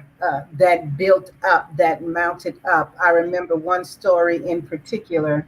My ex-husband, we were at one of his family members' homes, and we were at a function, an end of the summer party or something like that. And he got the whim that he needed to take my car for the weekend to go handle some business. And so I asked him, how would I get to the babysitter? How would I get to work if you take my car? You know, I think may have been in the shop or broken or something. So anyway, as the story went on, because I refused, I had to be punished for that in front of the people. I was shamed and embarrassed and made to stand in the closet in front of all of the people. I had to leave the party, and he forced me to go in the closet, either go in that closet or get whooped in front of all of these people. You know, so I chose. None of his relatives spoke out. No one spoke out at that time. And no one ever spoke out concerning that. I'm sure there have been conversations regarding that. So he chastised you in front of all of these people. Not one person spoke out. And nobody said anything? No, no one said See, anything. that's what I'm saying. People are not holding people accountable. Come on. How are you going to sit back? Oh, that couldn't have been in my house. And look at a man, tell a woman, either you get in the closet or I beat your ass. And nobody said a word. And nobody came to the closet. No one. Well, my husband, he actually did come to the closet. I think it was, I can't tell you how many hours later, but everybody was gone. Wait a minute. So all this time you were in the closet. Not one person who was there came to the closet. Not one person. I stood in the closet contemplating, and I had a real mix, like they say, a cocktail of emotions. Exactly. When I was in there, I was shamed, I was embarrassed, I was hurt, but I was angry. And that was one of those moments, Darlene, as you asked, what was the defining moment that made me feel like I had to tell my story. That was one of the main ones. And I put that early on in the book because I said, there's no way in the world I can't live like this. And I began to listen to the people. They were out there, they were partying, the music, turned back up. The door closed and the music went back on, and the heys, the hoes continued to go on. And I stood there and I was listening, and I started thinking, I want to be happy. I want to be on the outside. I don't want to continue to be locked up, closed away, like you said, standoffish. Because if I got too close to someone, they're going to know my secret. They're going to know I'm stupid. They're going to know I'm dumb. They're going to know I'm abused, and I'm too stupid to leave, to run, to fight back. I'm a coward. I didn't want anybody to know those things. So we make this choice. And I'm saying this because I want people to know that they that are in abusive relationships, it's a choice to stay there. It's absolutely. You can get out, you can get free. It may not be easy and it may not be overnight, but you have to come up with a plan. I came up with the plan that I had to go. My plan wasn't executed. My husband came home one day. He had bought a washing machine and he had left the box in the basement. One day he came home and decided he was done. He took everything that I owned, food, clothes, the children's clothes, their toys, all of it, and piled it up in that box. He said, I'm done. He tied it up to the car and dropped me off at my father's house. And I remember them standing outside. I was on the porch with them. The children had ran in the house to play. And it was my father, the ex-husband, and me. We were standing out on that porch, and I listened to the dialogue, so broken and fragile and just broken. They were standing there discussing who was going to take it. My father looked, and he was like, that's your wife. I don't want her. Don't bring her here.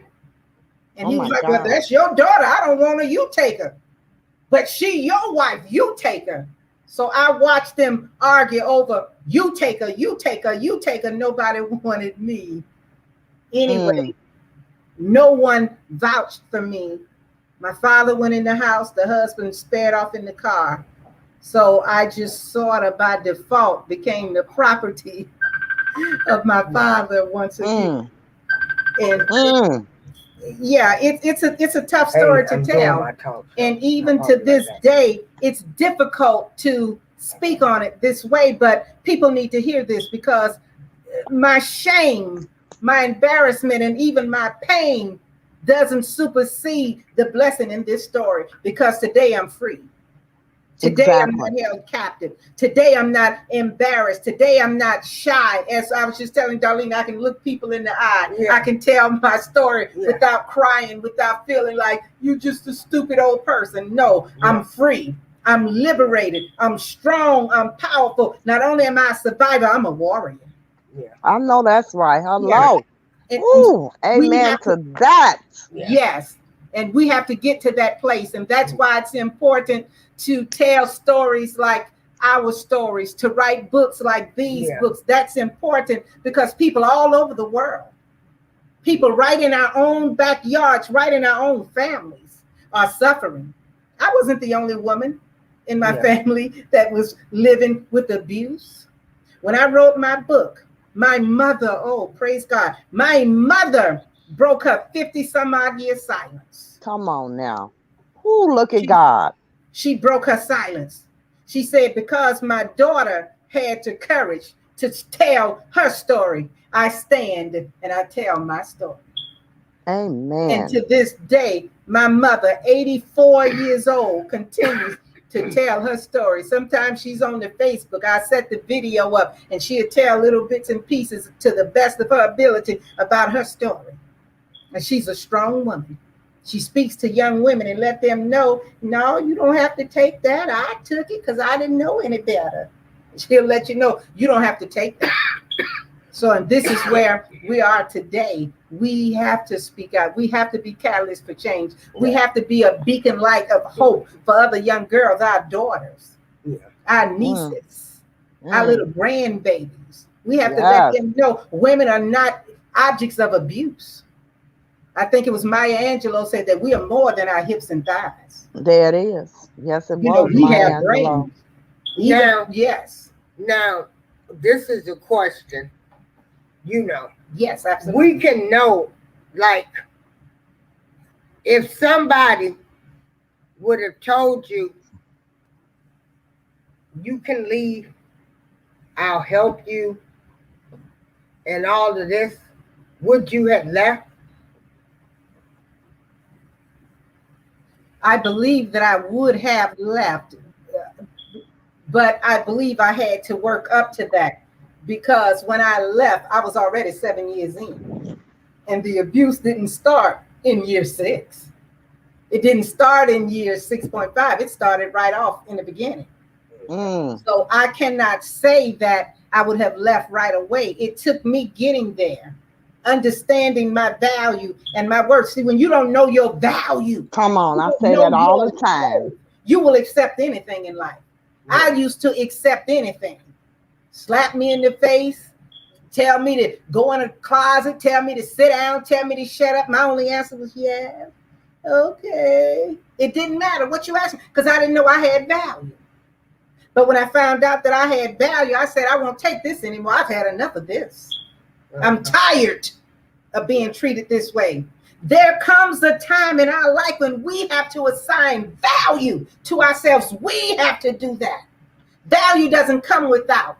People had talked to me, people have said things to me, but that value, when I began to assign it to myself, that's when I gained the strength. And here's a powerful word, the courage to walk away. Like Tina Turner, he can have all of that other stuff.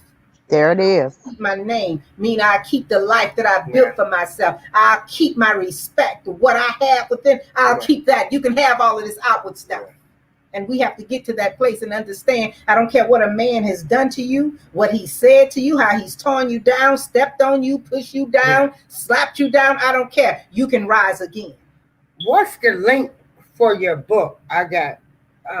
Just go to Amazon.com because, the link would be difficult.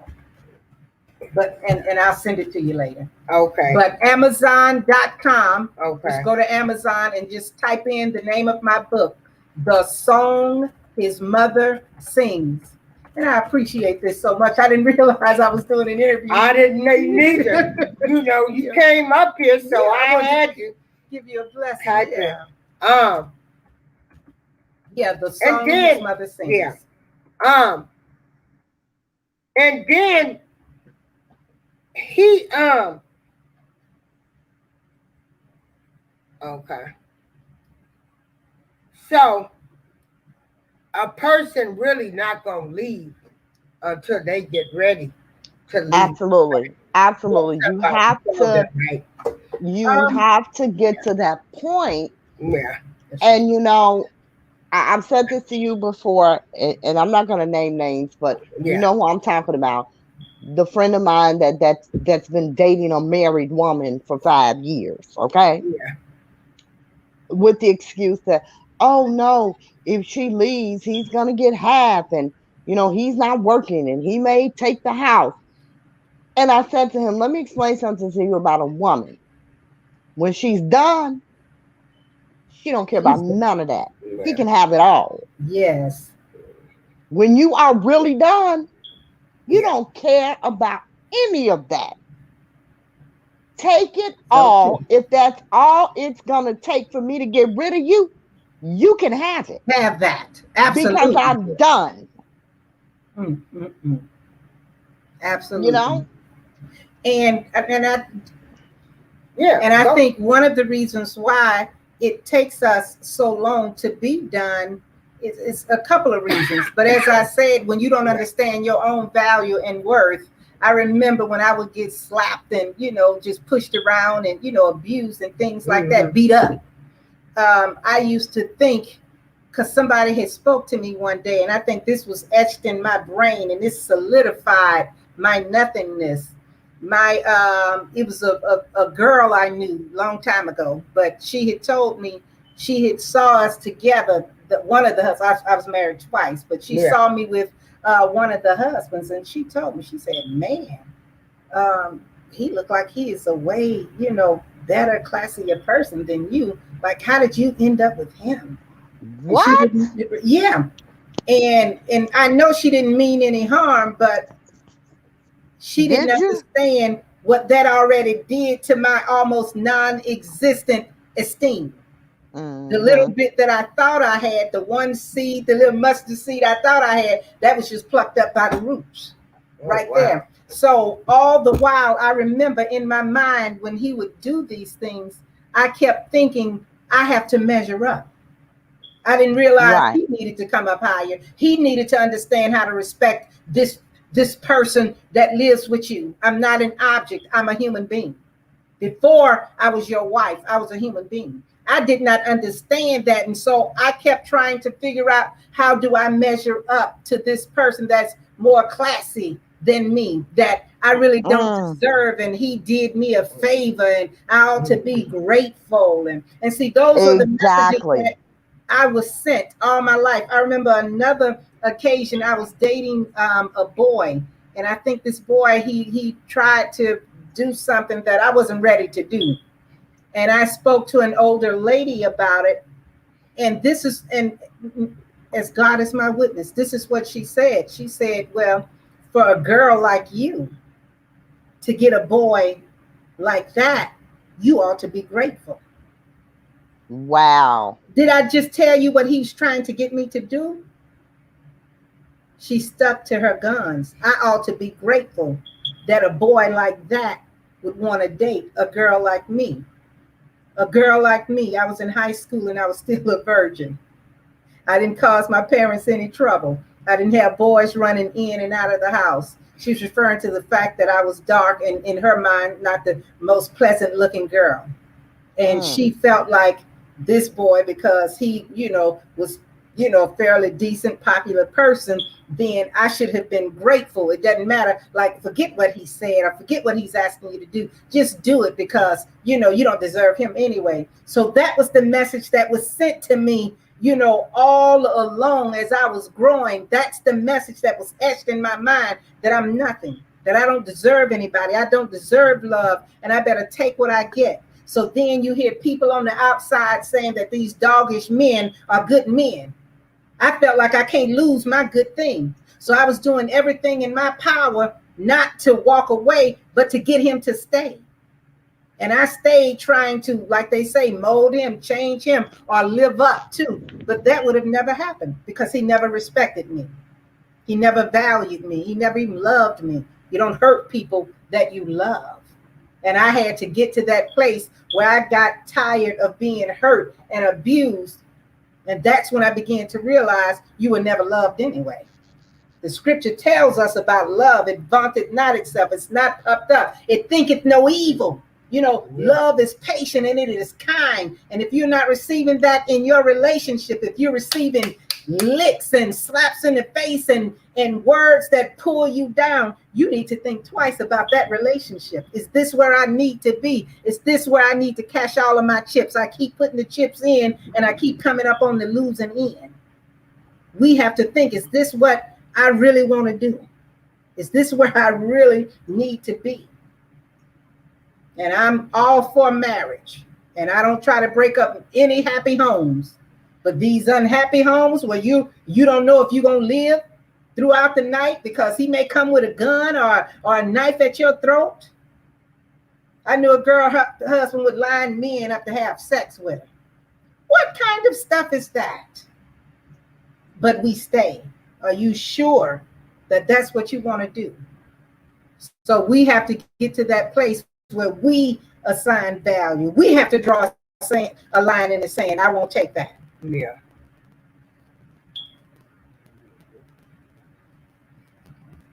Wow.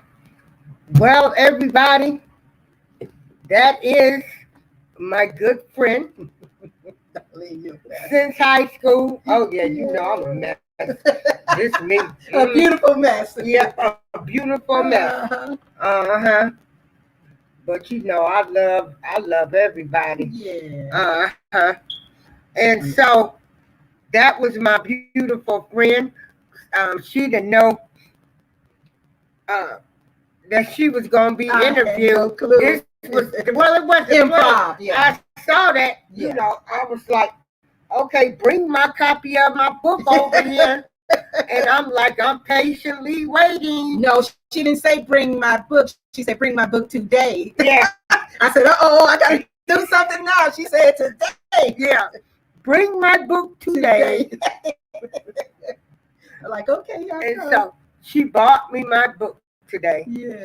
And I am just, you know, I'm just thankful. Yeah. For the people. And this is what I was saying. You know, I have really been fortunate to have good, positive people around me. Mm-hmm. And people that I see doing positive things. And like I said, when she was doing her play, I was right there. Oh, you sure were. I'm like, I'm going to support my friend. You know.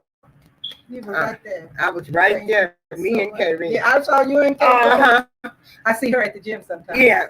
Mm-hmm. And so this is what I was telling people, to keep positive. Yes. People around you. You got to have that energy. Yes. To keep you grounded, you know, to keep you in the word, or to just, you know, tell you things. And so, especially when they're doing great, you know, and they can tell their story. Yes. And so, a woman is not going to leave an abusive man until she's ready. That's right. It don't matter what the family does, what the friends say. Mm-hmm. They can go find apartments and everything, but they're not going to leave until they're ready to leave. So true. And so, Do you have a hotline or anything? Do you talk? I always list. No, I don't have Yeah. one that I talk on specifically. Yeah. I need to start that, but I always list the national hotline. Yeah. Mhm. And so And it's in the book too. it's what the hotline for For domestic domestic abuse. violence. Yeah, domestic Domestic violence. Mhm. So call those people. Yeah. And then also remember, everything that glitters ain't It gold. ain't gold. Come on. You know. Mhm. And if they hit you once, they will hit you again. Yes. Ain't none of that, baby, I'm sorry. Mhm. Leave they MF. See, I can't curse around Teresa. Leave they I mean, you are a mess. Oh my goodness. leave they MF but and leave them quick, fast, and in the hurry. Say run, Forrest. Run, Forrest, run, run, lady, run. Right. Because they ain't gonna change. If they do it once, they will do it again. Mhm. And that is not love. Come on. And so I hope this helps somebody that's listening. It's always good if you want to be alone. There's nothing wrong with being alone and loving yourself than to be in an abusive relationship. Oh, you're telling the truth. Yeah. Mhm. And so, yeah. And so, yeah, because we're on Spreaker, Okay. we're on YouTube, Wow.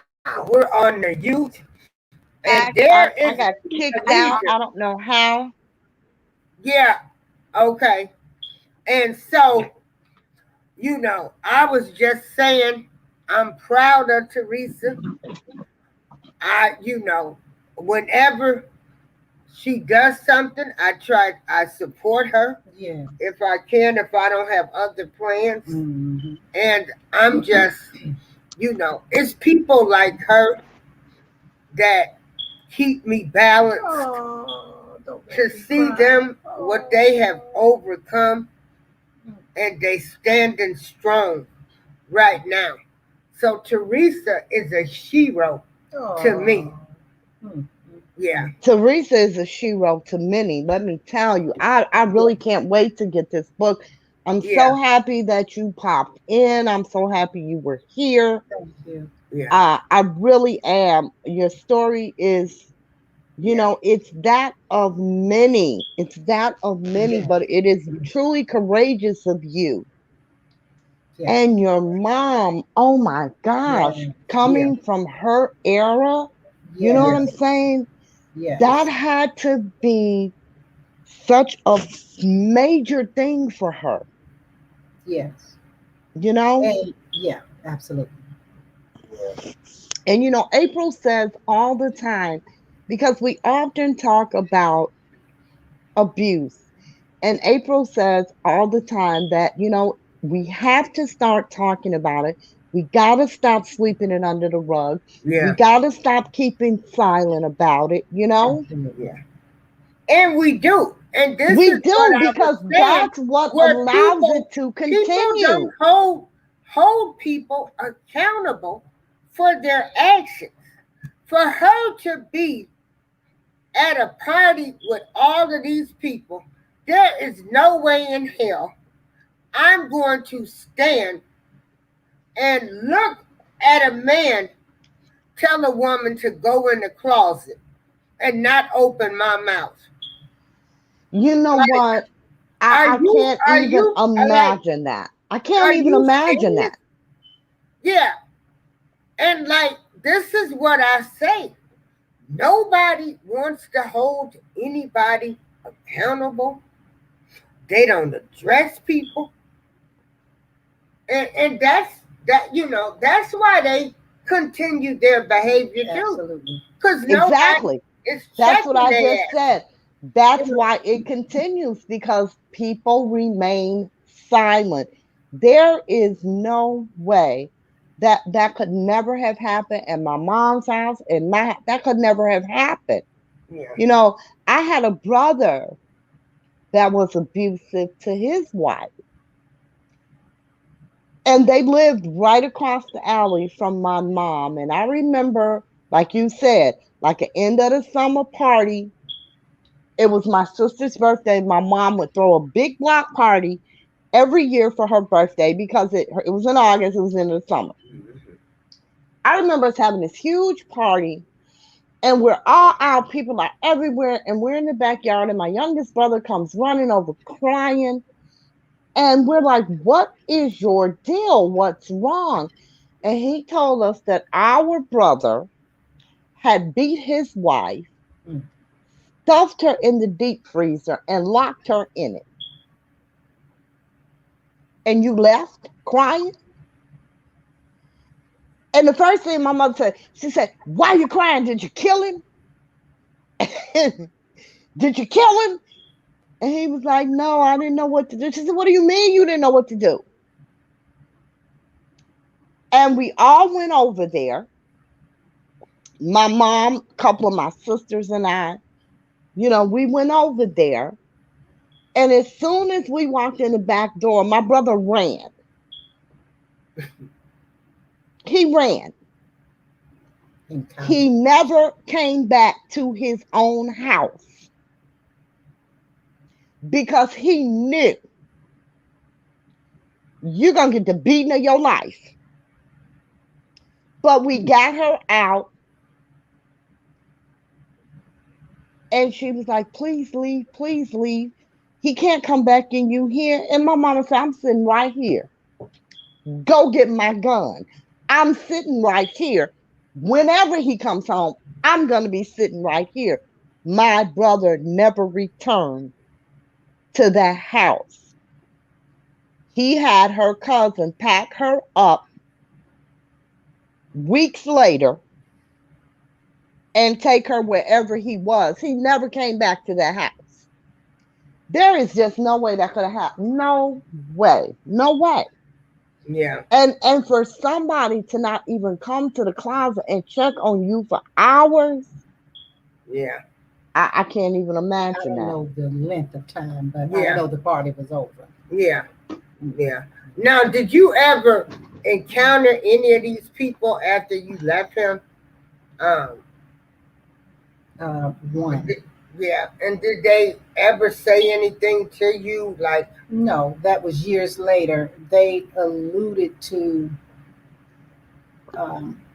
that they are proud of the person I have become.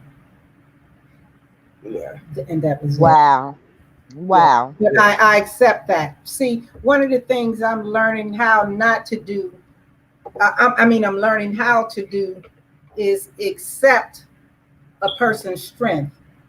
Like, it's true, they should have taken accountability, but so should I. I should not have allowed that to happen to myself. But just like I didn't have the strength or the mental capacity within myself to stand up for myself, they didn't have it either to stand up for me. And so as a community, as a people, we're all learning and healing and growing day by day. I believe today, if that situation were to happen, someone would stand up.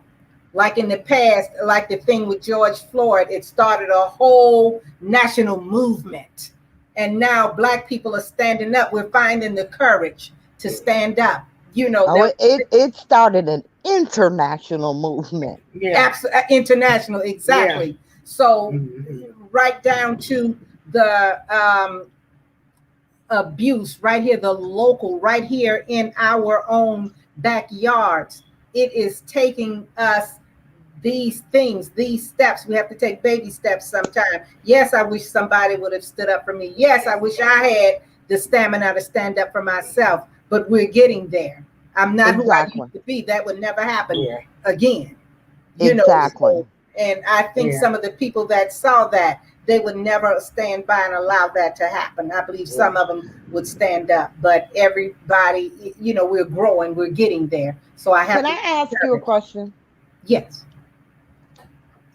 and you don't have to answer this because it's kind of personal. After you found your strength and your courage, what did your relationships look like going forward? My relationships with friends and family, some of them got better and some of them got worse. See, because they say how you do anything is how you do everything. Mm, Because I was passive in my relationship with my husband, I was also passive in my relationships overall. mm-hmm. So friends could say anything to me and get away with it. They can do things. They could lie, pretend, oh, girl, no, that's just Teresa. And I would stand there and take that. But as I began to get fortified within myself, in my own mind, my own spirit, my own strength, and my own courage, I began to stand up. Some of those people appreciated me standing up and having this courage to finally speak up for myself, and they respected that. While others became angry and began to put me down and began to shy away from me and cut me off and not having dealings. So that's how the relationships in my life went. It was it was up to me. I'm drawing the line in the sand. This is what I will take. This is what I won't take. These are my expectations for relationships, whether it's with a male or a female, a boss or, a co-worker, it doesn't matter. These are the expectations that I have in my life. And you cannot cross these boundaries. And if you do, I'm going to speak on it. And I'm glad you spoke of expectations Absolutely. because it's so important in every relationship. And I was talking to a young lady that I used to work with last night, and she has two daughters. One has graduated from college, one is about to graduate from college, and she's been a single mom her entire life. And she was saying that, you know, all I asked their dad to do was this. He doesn't do anything else. I just asked him to do this one thing. And he couldn't do that. Hmm. And I said to her, I said, well, you set the expectation. You Absolutely. never made him do anything. So if he's never done anything, that's what he feel like he's supposed to do. Nothing. Exactly. You know? Because Mhm. I would be on his phone asking for something, whether I needed it or not. Just so you know, You know, you're expected to contribute monetarily to your child. Yeah. yes. So he would give me money just to keep me from calling his phone or showing up at his door. Mm, mm, mm.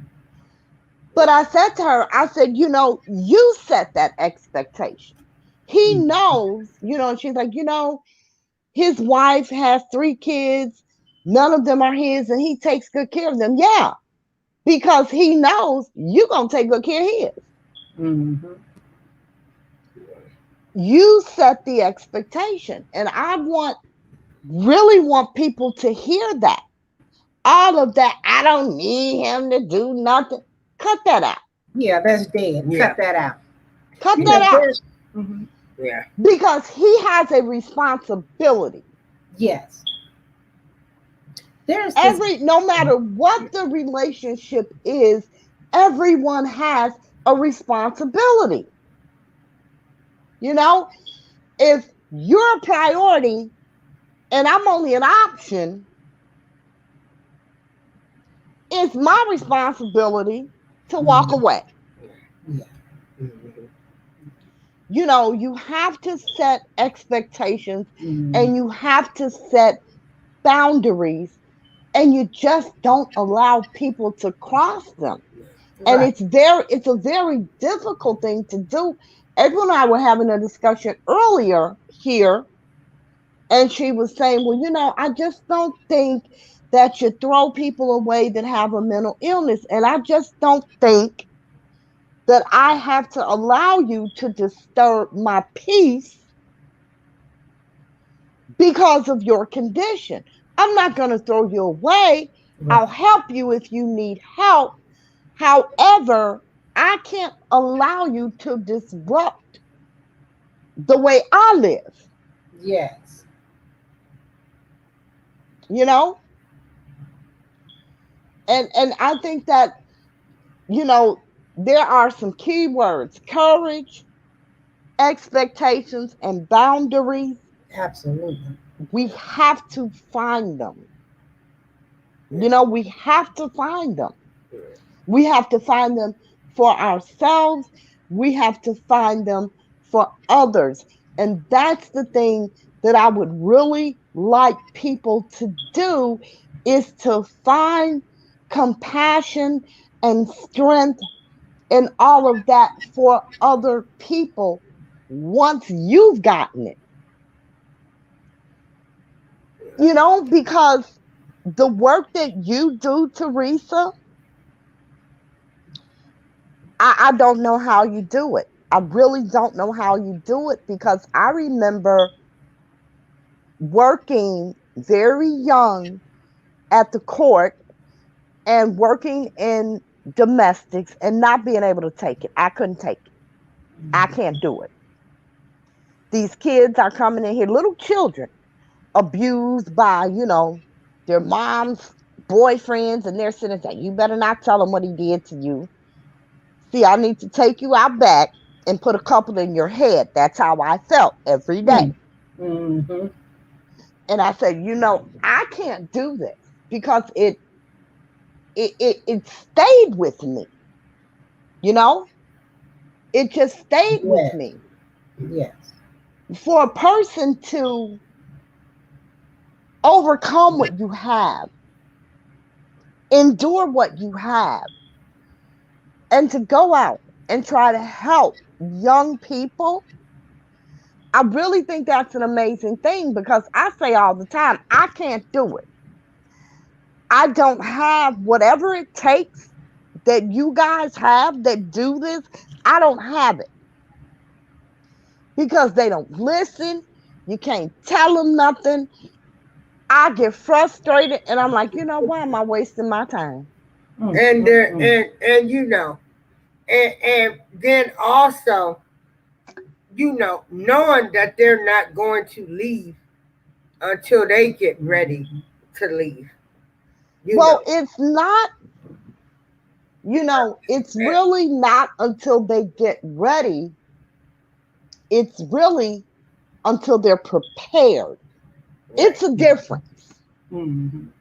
You know, it's a difference. You know, like Teresa was saying, and you know, April, I say this all the time on this show: know your worth, know your value. Mm-hmm. Yeah, Everybody doesn't know that. That's yeah, something you have to come into, like Teresa said. You have to assign it to yourself. Nobody's going to give it to you. And it takes a lot to get to that point, you know? And may I So chime in? please. Yeah, just on that note about assigning value to yourself, that's really important because when I had low self esteem, I didn't even know what that meant to assign value to myself because my value was already assigned to me by my father, by my brothers, Hmm. by the men in the community, by my teachers, by Hmm. my bosses. I already understood my value. You know, you're not good enough, you're not pretty enough, you're not smart enough, you're not sweet enough, you're just not. So Just not enough, my period. value was. So to assign value to yourself, one of the ways it starts is we have to teach them. They have to hear conversations like this, and we have to say it with our mouths. You have value. We have to tell them, assign value to yourself, baby. Don't let a man put his hands on you. You were not made to be a punching bag. You don't belong in the gym. We have to teach them that because if we don't teach them that, when they grew up saw mama get beat up. get abused and stay. So that's her value. That men are bigger and stronger, so you got to obey and do what a man tells you to do. That's the only value she knows. So for us men as a woman, the reason why I was able to assign value to myself is because I began to look around and I saw other people having happy relationships. And I desired those relationships. And then somebody came along and told me, you're a beautiful young woman. You deserve to be happy. You don't have to take that. Someone began to talk to me and download new information into my mind and into my spirit and into my heart. And it began to sink in and it began to stick. And before I knew it, it became a part of my DNA. It became a part of who I am. And so that was the only way. I couldn't get it on my own. Like a slave, if you are a slave, master done brought you over here on this ship and all you know is the plantation. You don't understand getting off until you see slaves start to run away and they talk about secret maps and it's a good life out there if you can just make it up north. That's how you get it. But if you don't know anything else, you think this is it. I'm a slave. No, you were born free. Even if you were born on the plantation, they still didn't own you. You were born free. But we didn't understand that. So women don't necessarily understand that we have value until someone begins to teach us that. So we have to teach that we have value and we don't have to put up with that, etc. So I just wanted to add that little note so that other activists and survivors and warriors, we can begin to speak out and put our own personal feelings. I don't like airing my past laundry, but it's necessary. Somebody needs to hear this story. Somebody needs to know that you can still get out and be productive. That you can have your own company, have your own business with or without a man, that you have gifts, skills, talents, abilities within you. And you don't need nobody pounding on you, impeding the work that you were assigned to do with your beautiful life. Oh, come on now. I'm about to maybe go get that robe now. That's right. Yeah, we got to get her the roast. Sister girl over here preaching. Yeah. Yes. Yeah. Yes. And again, like I say, all of these things can be worked on, and a lot of this stuff can begin to be non-existent if we only start holding people accountable and talking about it. Yes. Mm-hmm. And this is what I say, nobody holds nobody accountable. I'm sorry, I have to ask another question. See? She got another question for you. Tell her to go ahead. You know what? Because you didn't have no plans, did you? No, I'm asking. I'm gonna let her get out. I'm gonna let her get out because this is so interesting and it's so I know. needed. I was just asking her because this was not planned at all. But God, and it's so look, we missed General Hospital for this. Okay, I know. Yeah, this really is so needed. But I did want to ask a question, and again, you don't have to answer. You don't have nothing to do. Yeah, you don't have to answer, but. That's okay. What was your relationship with your father after you assigned your worth?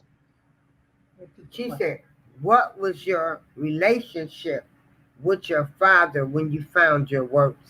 It's so funny that you asked me that. In my first book, the last chapter, I think it's the last chapter, I entitled it The Final Validation. Oh, come on. It was so powerful to me because I didn't understand. I got it. My father, he passed away before I even wrote the book. I wrote the book, I think maybe 5-6 years after he had expired. And when I was writing the book, I remember sitting at the computer typing and crying because I was afraid to write it. I thought he was going to give me a whooping. I was afraid because I could feel his presence standing over. You better not write that, baby girl. You better not say that. I'll whoop your so-and-so. I could feel it, and I was so afraid. It was as if he was standing there, and I can feel him breathing down on my back, telling me this is how strong that fear and that grip, it still had a hold. And I would just be crying and just typing, oh Lord, help me write it. I would just be writing and typing because I was trying to get it out. And when I got to the final validation, I talked about, and I didn't understand it till after I wrote it. But after I wrote it, I remember I was launching my nonprofit organization. And like Darlene said, my dad, he was a pretty well off man. So I asked my mom, could I host it at his house, because he had a nice big house and all of that. Right. Yeah. So anyway, I did it there, and it was his week to go fishing. So I planned it around that so he wouldn't see me, because if he was home, he wouldn't allow me to host it. So I did it when I knew he would be out of town. He used to go fishing at a particular time every summer, and this particular summer, he never missed, years and years, never missed. This particular summer, he got deathly ill, and he had to come back home. He said he just wasn't feeling well. He got sick and came back on the day that I was hosting my ribbon cutting ceremony. I had cars, people, limousines lined up, people coming, businessmen, all kind of people. I had caterers all in the house. And my daddy walked in, and he looked. And when he walked in, I was up giving a presentation. I was just gone. Now, mind you, my daddy had always told me I was stupid, dumb, and I never had my own business and things like that. So when he walked in, I was just, I was in it. I was in the throes of, being who God had called me to be. And when he saw me, I looked, my eyes popped open out of my head. I became unglued. I kept talking, but, I couldn't find the place, and I hurry up, and it was ended. And we said a few more things, and I was like, well, we're going to meet another time. And so I ended, because I was like, Lord, I better pack up out of here, because I didn't know if he was going to come back out with a gun or what. I didn't know anything. And so I thought to myself, let me leave, pack up everything so he won't see anything. Somebody left a folder with all of my program, the whole agenda. They left a folder, and it was sitting on the table where he gets up every morning and eat breakfast. It was just sitting there. And I thought I got everything. It was about 20 folders or so. And I thought I had packed up everything. It was one folder. He got up, drank his aloe juice, and he opened the folder, waiting on my mom to come with his breakfast. And he was reading. He was like, Sarah, what is this? Teresa did all this? And he was just talking and carrying on. And he was just making a big, like he couldn't believe. And she said he put it down. And then she would be like, yeah, Elijah, Sarah did, Teresa did that. That's her thing. She doing that. And she said she walk off and she smiled, go back in the kitchen, and 10, 15 minutes later, Sarah, what's this about? What's this? What's that there? What's she doing? And he was asking all kinds of questions. My mother said all day long, he kept reading my pamphlet and what I was doing over and over and over. And shortly after that, he passed away. God let me see that when he kept reading my pamphlet, kept asking him questions. She said he couldn't even leave the house. He kept running back and forth from the bedroom. She was back in the back of the house, and he kept running from the front to the back, asking her questions. Look at it. And she said he was shaking it in her face. She did this. All them people that was in my house, she know them kind of people. And he was just making a big fuss. So God let me see the final validation. He never did say it in my face. He never did say, baby girl, I'm proud of you. He never did say, oh, I wish every child in the world could be like this child. You are so special and smart. He never said it.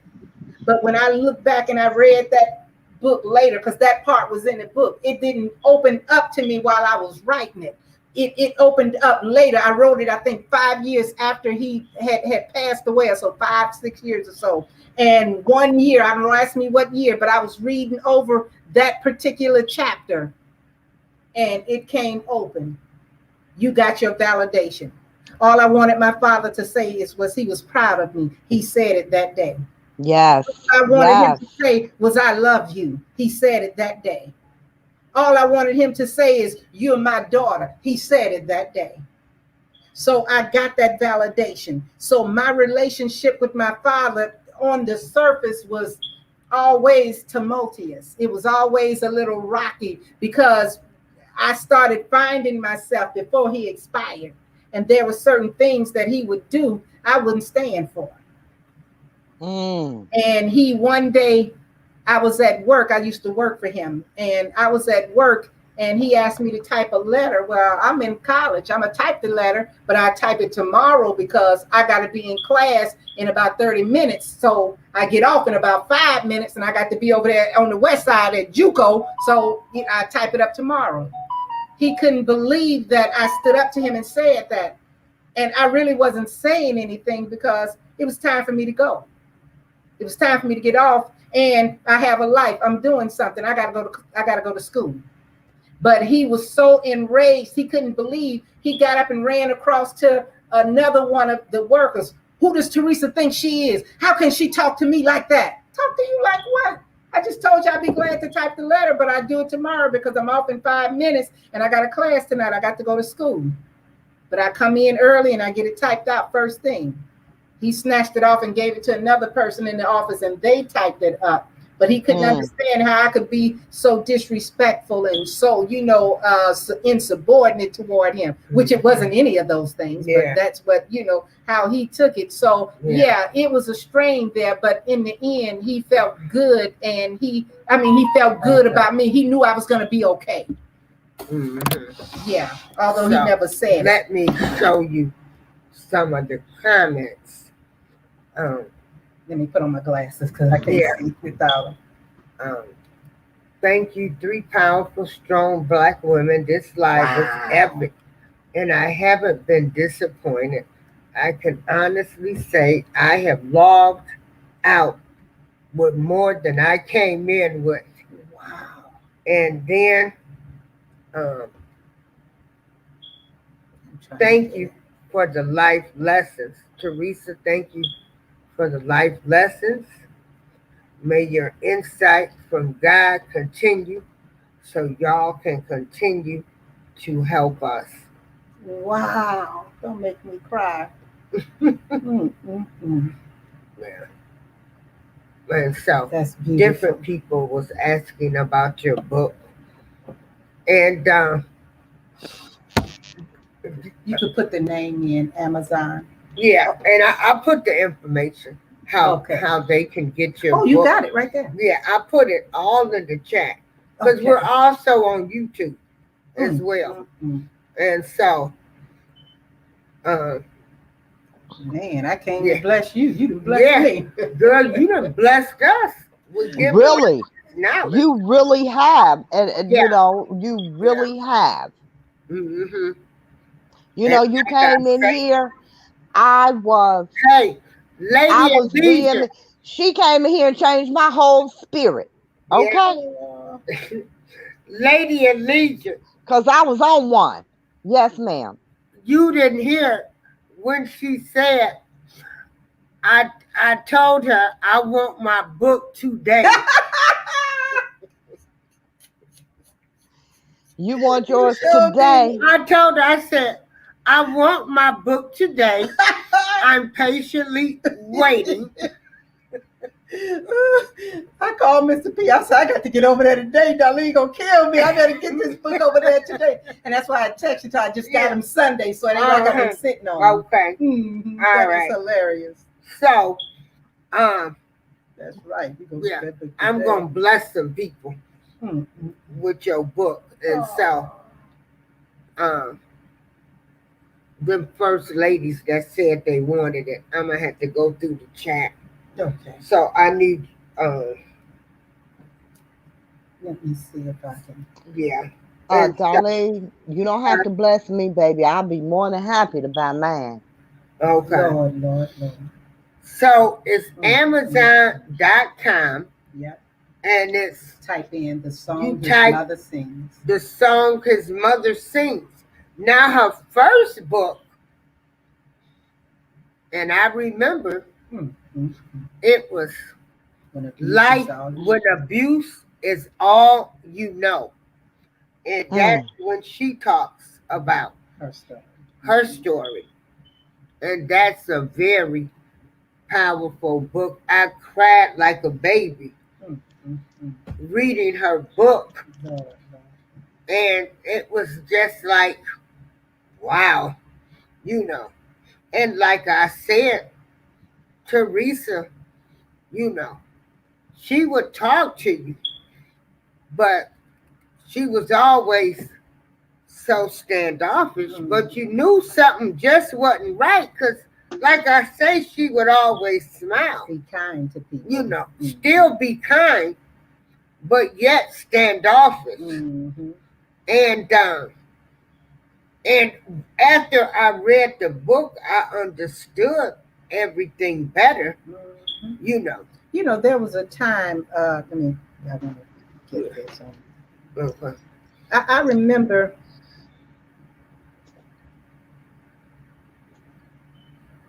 I remember, and let me see. I remember an incident in my life. Mhm. I remember my father woke me up with the belt. Mm. He woke up beating me. I don't know if he was drunk that day or what. Um, but he just came in strong and he was asking me about, these boys I'm having sex with. Oh, And wow. yeah, I'm 13 years old. I don't even like boys. I'm 13. I don't know Right. nothing. I'm still running around playing hopscotch. Boys, we still picking rocks up, throwing them at boys. Yeah. I didn't understand that, and I'm just looking, trying to think. I said, I don't have no boyfriend. Yes, you do. Yes, you do. And Mm. whoop me. Did I lock you out? I'm sorry, guys. Go Okay. ahead. Yeah, and I'm trying to think. I don't have a boyfriend. I didn't know how to say this back then. I'm just 13. I don't like boys. I didn't know to say that, but in my mind, I'm thinking, I don't have no boyfriend. I don't talk to no boys. But I got whooped. I got beer thrown on top of me. It was just a mess, because I was lying about all of these boys I'm talking to, and at 13 years old. Wow. And I don't want to say it devastated me, but when you're talking about at school, standoffish. Yeah. There were other moments. That day when I got to school, I couldn't do anything. I remember walking in like a zombie, Yeah. because all I'm thinking, first of all, it's 2 or 3 o'clock in the morning. You up beating me, throwing beer all over me, you sloppy drunk, and you want me to make up this whole long list of boys, I'm having Yeah. sex with at 13. Yeah. So Yeah. I'm just devastated. That's traumatizing, Yeah. It is. It is awakened that way. traumatizing. And so I remember most of my days in school. Yeah. I remember getting there, and this was my posture. I would go to class and I would just Yeah. put my head down on the desk because I was so ashamed. No one really understood, but I felt dirty. I felt stupid. I felt dumb. I felt like nothing, and I would just put my head down on the desk. And I remember when I graduated, we had 320 some odd students in our graduating class. Right. I graduated number 4. People always laugh when I tell them this story because they be like, "Oh, that's awesome," but you don't understand. I was 4th from the bottom. I graduated that low on the spectrum because I couldn't do the work. I couldn't think about math. I don't know anything about math. What you get in math? F. Science, I don't know what y'all talking about. What you get in science? F. What about social studies? F. Every class, F, F, F, F, F. Out of 400, we had 320, I think 6 or 24 students in our graduating class. I was 4th from the bottom. It was 300 and some odd students that did better than I did. Only 4 I lined up, I did better than 3. And I'm sure it was a close race. So this is what happens when we traumatize our children, when we abuse them. We don't know what we do to them. I could not thrive. That's why I was able to get involved in all of these relationships. I was 19 years old, and the man that I I was 19 years old. To this day, I can't tell you that I really knew this man. All I know is a few months later, he was on top of me, sitting on top of me. I think I weighed every bit of 90 pounds soaking wet. He was 6'5", I was 5'4". I weighed less than 100 pounds, and he was on top of me, pounding my face, just beating me up. When the police, somebody, a neighbor heard and called the police. When the police got there and they shined the light in my face, all they could say was Jesus. They jumped back because my whole face, I think I looked like the Elephant Man. I had to be hot. They took me to the hospital. I didn't have to stay, but they gave me everything that I needed to, swell and Tylenols, whatever they gave back then. I was 19. I'm almost 69, so however many years ago that was. Yeah. So what I'm saying is it affects us, and this is why I was such a zombie. Not necessarily standoffish, but I wasn't present. I wasn't in the moment. I was in my pain. And when we see people walking around like zombies, are they in their pain? Do they have a secret that they can't tell? Are they living a life that they don't see anything past that? Everything else was just mechanical. I was just going to school, couldn't function, couldn't thrive. I saw other girls, you guys were on the cheerleading team, and all of this stuff. That thoughts didn't come to me. Nothing came to me. But am I going to get another whooping? Is my dad going to pour some more beer in my face? Am I going to be slapped awake in the morning? These are the memories that I have. And I'm sure there were good memories too, mixed in there. Yeah. But these are the memories that stand out. And we got to understand that when you traumatize a child, that child is traumatized. You can't wipe that away with a toy. You can't wipe that away with I'm sorry. That doesn't leave. You have to, the scripture say, train up a child in the way that child must go. And if you want them to go in love, you train them up in love. Yeah. The scripture say, with love and kindness have I drawn thee.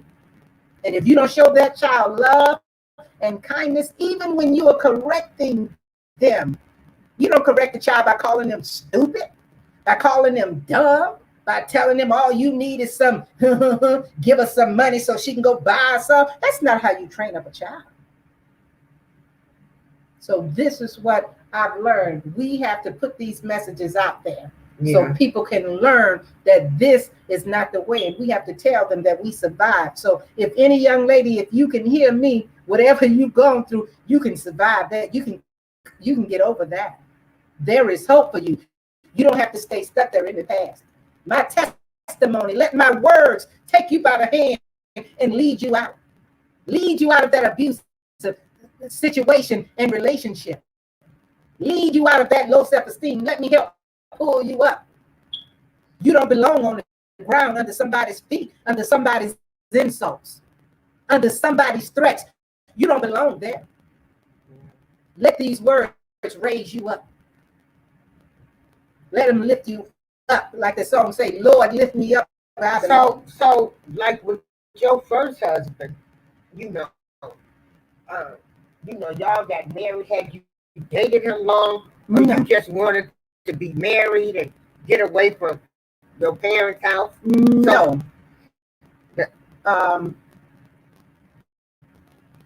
I met him. I had gone away to Job Corps. And when I met him, because I was 18 years old, on the way to Job Corps, I was molested by a man on the bus sitting next to me. I woke up and he had his filthy hands under my skirt, just having himself a good time. This was my experience. I was 19 years old. When I got to Job Corps, I was already messed up. I was already had no esteem. I was already feeling like I was stupid, low, dumb, etc. So I didn't have a good self-image. Now, when people saw me, because everybody that was in my Job Corps had the same similar story. They hadn't graduated from high school, which I did. God bless me to do that. But we were just troubled. All of us, we were just troubled young people through abuse and neglect and all of these other things. So when I got there, when I met this guy, I was already low. I didn't like him. When I look back, I didn't like him. He was too tall. He was 6'5". he looked like Malcolm X, but I still didn't like him. Mhm. But because he asked me and I didn't have any value and worth, be my woman. Okay. Marry me. Okay. Shut up. Okay. Come here. Okay. How? Now go in the room. Okay. Come here. Boom, boom, boom. Now sit down. Okay. That was my life. Gotten beat up. Talked about. Just abused. That was the first book when abuse is all you. Yeah.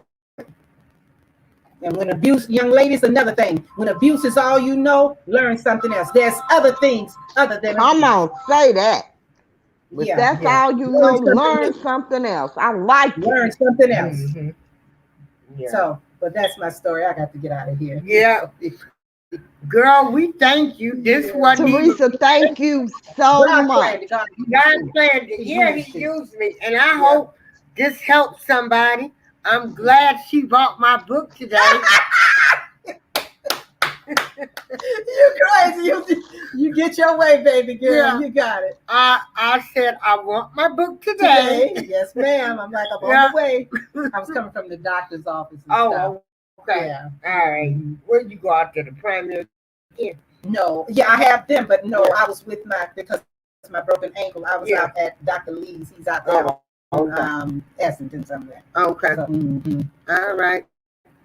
Well, we so glad. Yes, that we are. joined Thank us you today. so much. And most of this stuff we were already talking about. Like I tell people, I love me, you know. And I can say when I was with my son's father, and he used to beat me for breakfast, I could come back from the grocery store. And I can remember the last fight that we had, and I Was called it my a fight though? Did you fight back? hell yeah, I fought back. Oh, okay. It only take my friend Karen to tell you, girl, I fought back. Wow. And I was, I had called my uncles and my brothers, Uh-oh. my brother. And so they come down, and my uncles said, we getting ready to hurt this man. Right. My brother, we getting ready to hurt this man. But if you going back to him, we ain't doing nothing to him. Mm-hmm. I told him I ain't going back to him. Yeah. And they all whooped his ass, and I never went back. I know that's right. You know, they let it be known, if you going back to him or you think, We ain't doing then we ain't doing nothing. Yeah, we can't. Yeah, we can't do nothing. You know, because you done called your mama, and we lived like on College Street up above his mother, and I could remember moving my stuff. It was 2 a.m. in the morning, and people were leaving this club called the Sippin' Easy, I remember that. riding by, and they're seeing me and my brother and them and stuff, moving our stuff, people stopping, helping, and everything. Oh, And wow. And I left him, it was 2 o'clock on the Sunday morning. Yeah. Because, you were cheating. Yeah. I wake up, I got a 6-month-old child looking for you, and I look out the window and hear you kissing another woman. Oh, no. Oh, no. Not at the house. Huh? In front of your house? In front of the house. Yes, honey. And I looked out the window. Yeah, he should have got his ass whooped just for that. And I said, oh man, And it was on then. Yeah.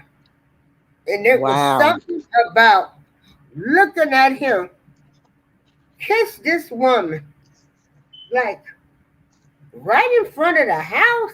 Mm, 2 You a.m. know, Y'all have been together. mm, mm, mm. And that did something to me. you know He came what? to the house. Girl, I had knives and everything else. Yeah. You know, my friend Tina, who's passed away, Okay, I'm going to she walk had Teresa to the door. Keep talking. okay, Okay. she had Girl, a It was Teresa, a thank you pleasure. so much. Thank yeah, you so much. Absolutely. everybody enjoyed you here. Look, you got more comments. Oh wow. Yeah. Uh, Let me. I want to. My yeah. friend, Yes. I had a friend, and her husband was a Yeah. serial cheater. When I say a serial cheater, he had more kids in the street than they had together. He had women that were pregnant at the same time as she was. He had women pregnant that lived in the same building they lived. And I would ask her, why do you take this? They were both prominent people, you know. Mm-hmm.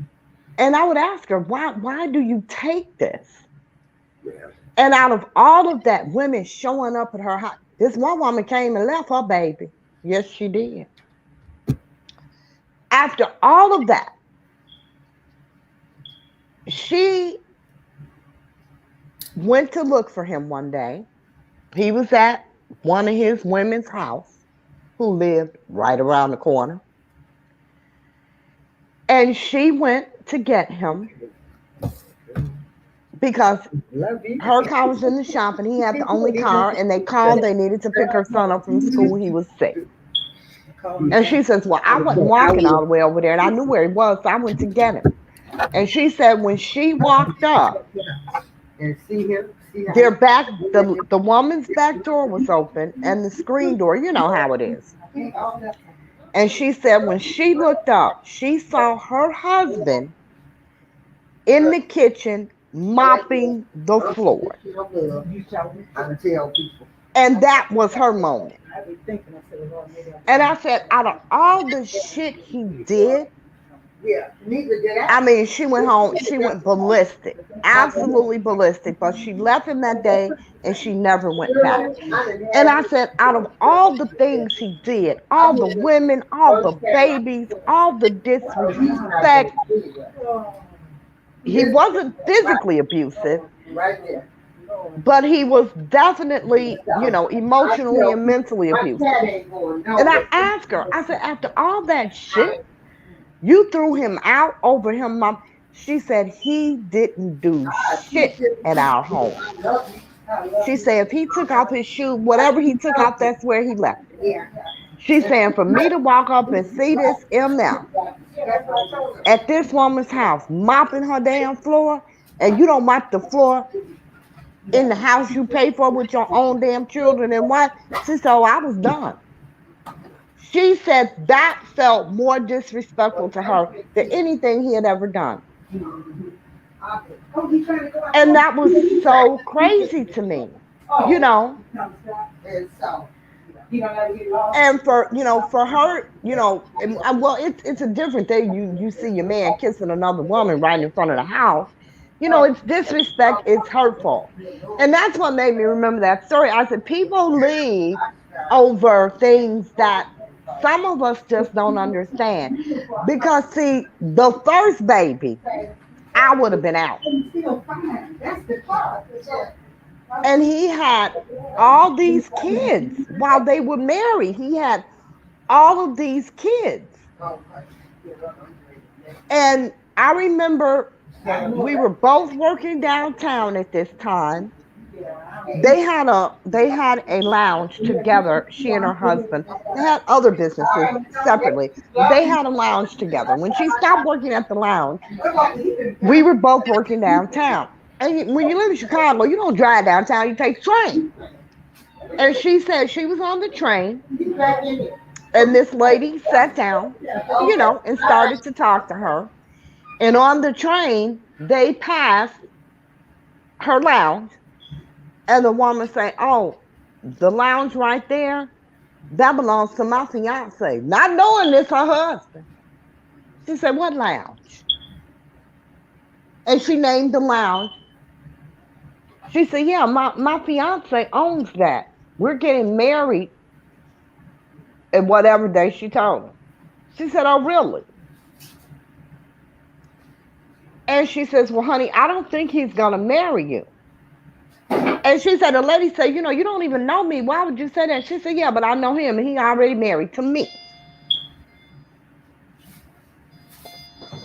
I mean, after all of that, she never left him, but she left him because he was mopping some chick's floor.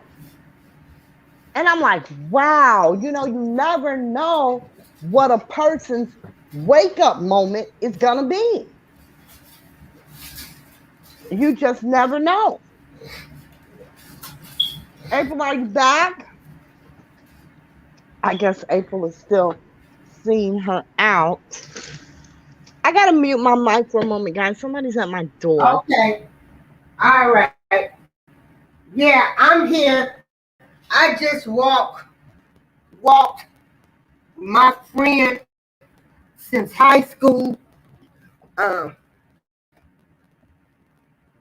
And yeah, I'm here. I had just muted my mic for a moment to answer my doorbell. Yeah. And I just walked up to the door. Like I say, this wasn't planned. I just told her. It was beautiful. The best things that happen aren't planned. Right. And so, look at my middle door. This show helps somebody. And that's what I say. These were the things that we said we were going to discuss. Yes. Real life issues. Yes. That's going on in the Black families that people don't want to address. We want to sweep everything under the rug. We don't talk about it. Everybody walks around mad and angry at each other because ain't nobody done talked about nothing. Ain't nobody done been held accountable for their actions. Right. And yes, I only have one child, but you can have one of mine. No, but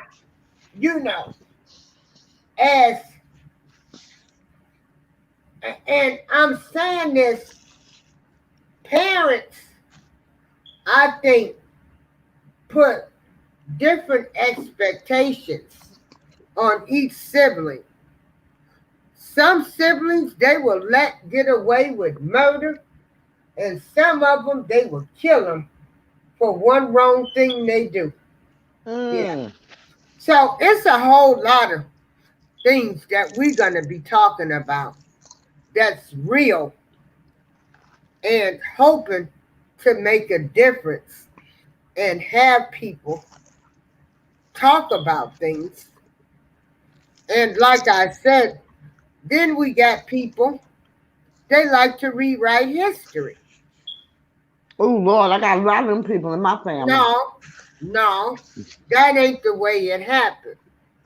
This is the way it happened.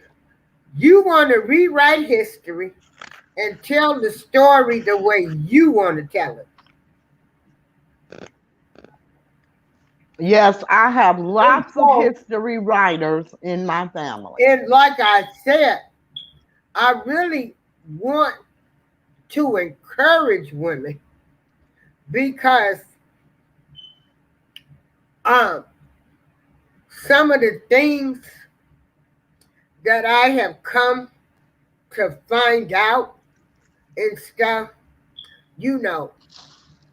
we've just got to start talking about abuse, stuff that's not right. And that's my story.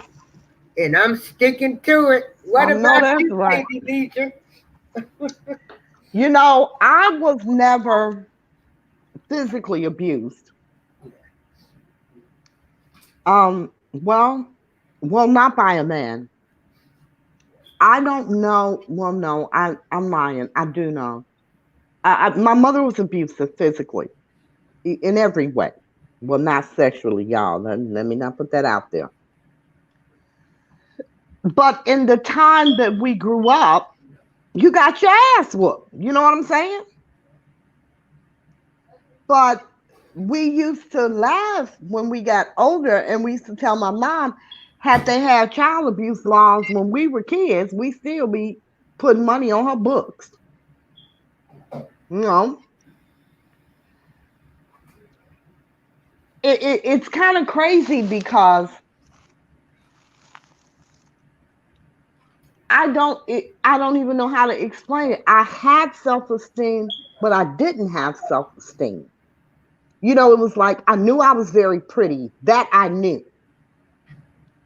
But I was too damn skinny. You know, as young girls, we all find something we don't like about ourselves. I was very smart. I knew that. I knew I was smart. I knew I was pretty. I knew I was very talented creatively. However, in terms of my creativity, my artistry, it was never anything that I wanted to pursue. I never wanted to be a damn singer. I didn't want to be an artist. I wrote plays, short stories, and poems. I didn't write songs. I didn't know it was the same. Okay. So that part of me, I never wanted to pursue. It was just something that I could do, but it was not anything that I ever wanted to do. I tried not to let people know I could sing. I remember the first time my grandmother heard my sister and I singing, she was so shocked and she said, "Where did you guys learn how to do that?" Like, we do this all the time. It's what we do. But my mom, like Teresa was saying, always told me, you know, what I couldn't do. You can't do that. You can't do this. Oh, you're never going to do that. Or you're going to have a house full of babies before you, oh, you know, that type of thing. And then on the other hand, she set up and say, you can do anything you want to do. So it was a very mixed message. But as a child, unfortunately, it's the negativity that stays with you. But I realized very young that all of that, you know, because for a minute, and I do mean a minute, I would wonder, you know, why does she treat me that way? Why does she talk to me? And yes, I understand exactly what you're saying because my sister could do anything. I worked when they allowed me to get a job because my parents didn't allow us to work. School was our job. Mm-hmm. And I remember I snuck and got a job because I wanted my own money. Now, we got what was considered a very generous allowance back in the day, but it wasn't enough for me because I was doing things, you know. Mm-hmm. With that allowance, you know, we had to, if we rode the bus to school, you know, that came out of your allowance. If you bought lunch, that came out of your allowance. So at the end of the week, I didn't have money to get my hair done or, you know, go out, things like that. So I snuck and got a job when I was 13. I lied and said I was 16 years old. You know, back in the day, we could do that.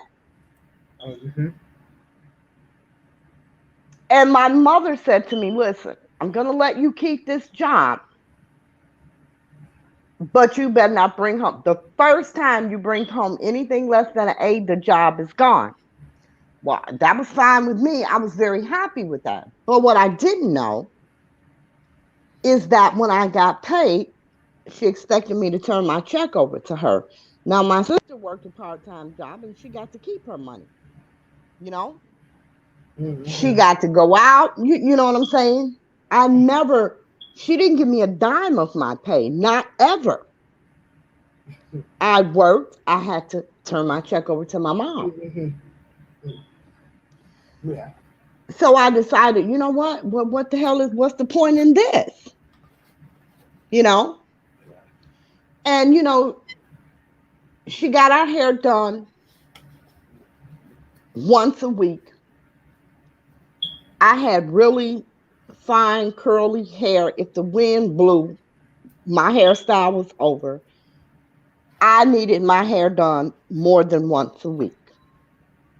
She would only get my hair done once a week. And, again, I needed more than that. But turning over my paycheck, working every day, I'm thinking, ain't no point in me working. You still can't get your hair done, Every now and again, she would say, well, since you did this, I guess you can get your hair done again, you know. But everybody in the house knew you got your hair done every Saturday. That was the day. Well, by Tuesday, my hair was a mess. I needed my hair done again. But occasionally she would allow me to get my hair done more than once a week. But it wasn't often. Now you know, getting your hair done more than once a week. You think that's a luxury? Yeah. You don't have my hair, see. But you were working, right? Yeah, every day. And working full time. I worked from 4 to midnight. I worked from 4 to midnight. I got out of school at 2:45. I worked from 4 to midnight. On my lunch, I would do my homework. Mm-hmm.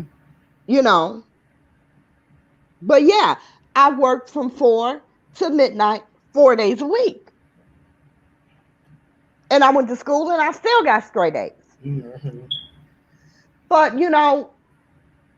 I didn't have hair that would last for a week. I could never do hair. I told you.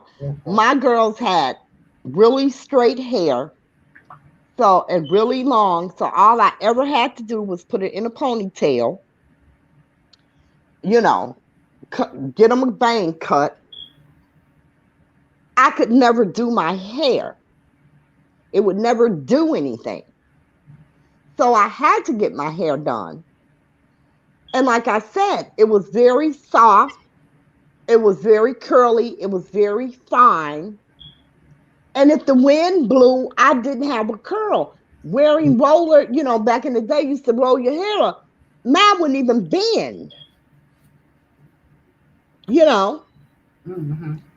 I just had that type of hair that I needed it done. I probably needed my hair done 3 times a week, honestly. Mm-hmm. So I started to wear a wig. And my mother didn't allow that. She said, "Oh no, only hoes wear wigs. You ain't old enough for that. You got to be 18 to wear a wig. You got all that hair. Why do you want to wear a wig?" Because I can't get my damn hair done. So I quit the job. I told her that I was struggling in school, which was a lie.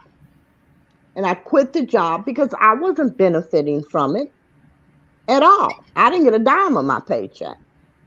But again, my sister could work, keep all her money, go out with her friends, go to the movies, I couldn't do anything. I had no money to do anything. She allowed me an extra $10 to get to work because that was extra bus fare. And she will pick me up because I didn't get off until midnight. Mm-hmm. But I didn't have an extra dime to do anything. Yeah. And as a child, I wondered, why does she treat me different? Yeah. And it bothered me just for a minute until I realized that wasn't about me. It was about her. Yeah. And, when Teresa talks about assigning value, I talk about assigning responsibility. And in that relationship, in that dynamic, in that, that thing that was between my mom and I, I had assigned that to myself for a minute. You know what's wrong with me? Why she do this? No matter what I did, it was not good enough. All of us. Nothing was good enough. You know, And so, it never was. Nothing was ever good enough. And I did the most. You know, I did the most. But nothing was ever good enough. And for a while that bothered me until I realized, look, it's not about me. That's her. So I relinquished the ownership of her behavior back to her. yeah. You know? And thank God I had my best friend, you know, who constantly motivated me and told me positive things. And you know what I'm saying? And I know it sounds crazy because we were both kids, you know, but that I always attribute him to who I am, to who I became. Mm-hmm. I really do. And I tell people in a minute, he raised me. We raised each other. We became, as friends, the family that we wanted. Right. You know what I'm saying? Mm-hmm. And that's why, you know, April, friendships are very important to me. They're very important to They're me. very important And to like me. I say, I treat everybody, you know, as a friend. Mm-hmm. And, you know, Y'all, excuse me. I'm and eating I too just hungry. think, you know, and then I get upset Yeah, because I'm thinking, friends, you know, we're not supposed to be like this. You know, exactly. You and know, so, and like I said, I just, you know, think I invested more into, I should say, friendships that I met with people, like I said, music site, and then some of the people I met on YouTube. right. And, you know, I had to remember, you know, these people, it ain't the way friends do each other.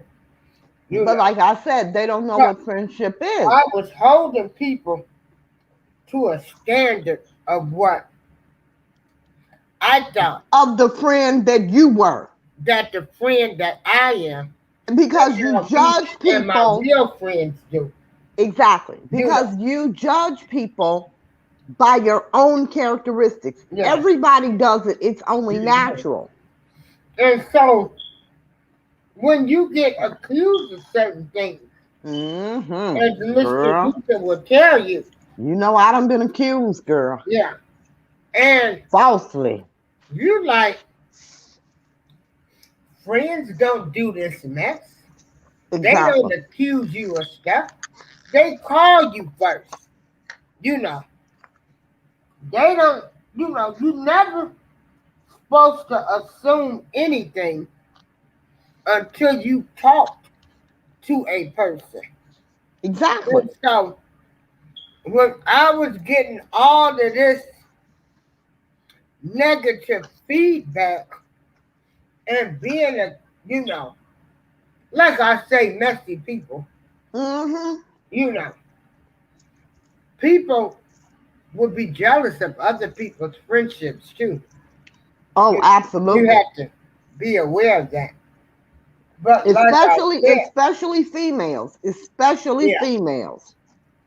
and you know, I just respect certain things. Right. I don't But go see, talking about my friends to other people. You know, right.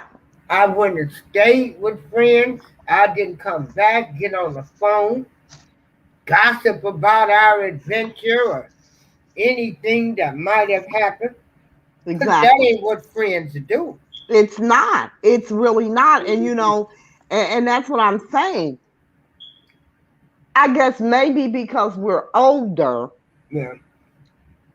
and we were raised with respect and values and morals and things like that, regardless of, you know, whatever dynamic was in the home. Yeah. We had that. We had that foundation. Right. Because, you know, I And was scared when, of my mama to the day she girl, died. when I was damn near 40 years old before my mama saw me smoke a cigarette. If my mother walked in the room and I had a cigarette lit, it sat in the ashtray and burned out. I promise you. And see, on my mother's side, they were all so close. My aunts and uncles were thick as thieves. We were all close. All of us cousins coming We up. were not. We were not. And, you know, like I said, they were right here, you know, when I had Mm-hmm. my surgery. But also at the same time, I had a lot put on me.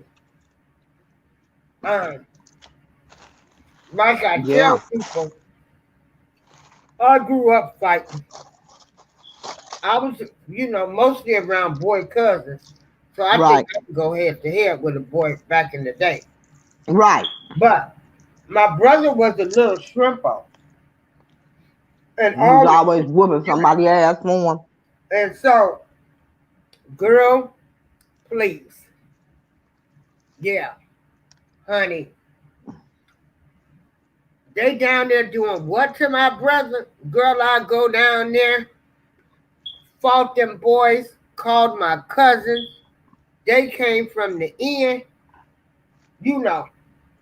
And so, you know, I grew up fighting because I protected my brother. See, I, I didn't. I I didn't wasn't, grow up fighting. And I think I remember my sister fought for me maybe once or twice.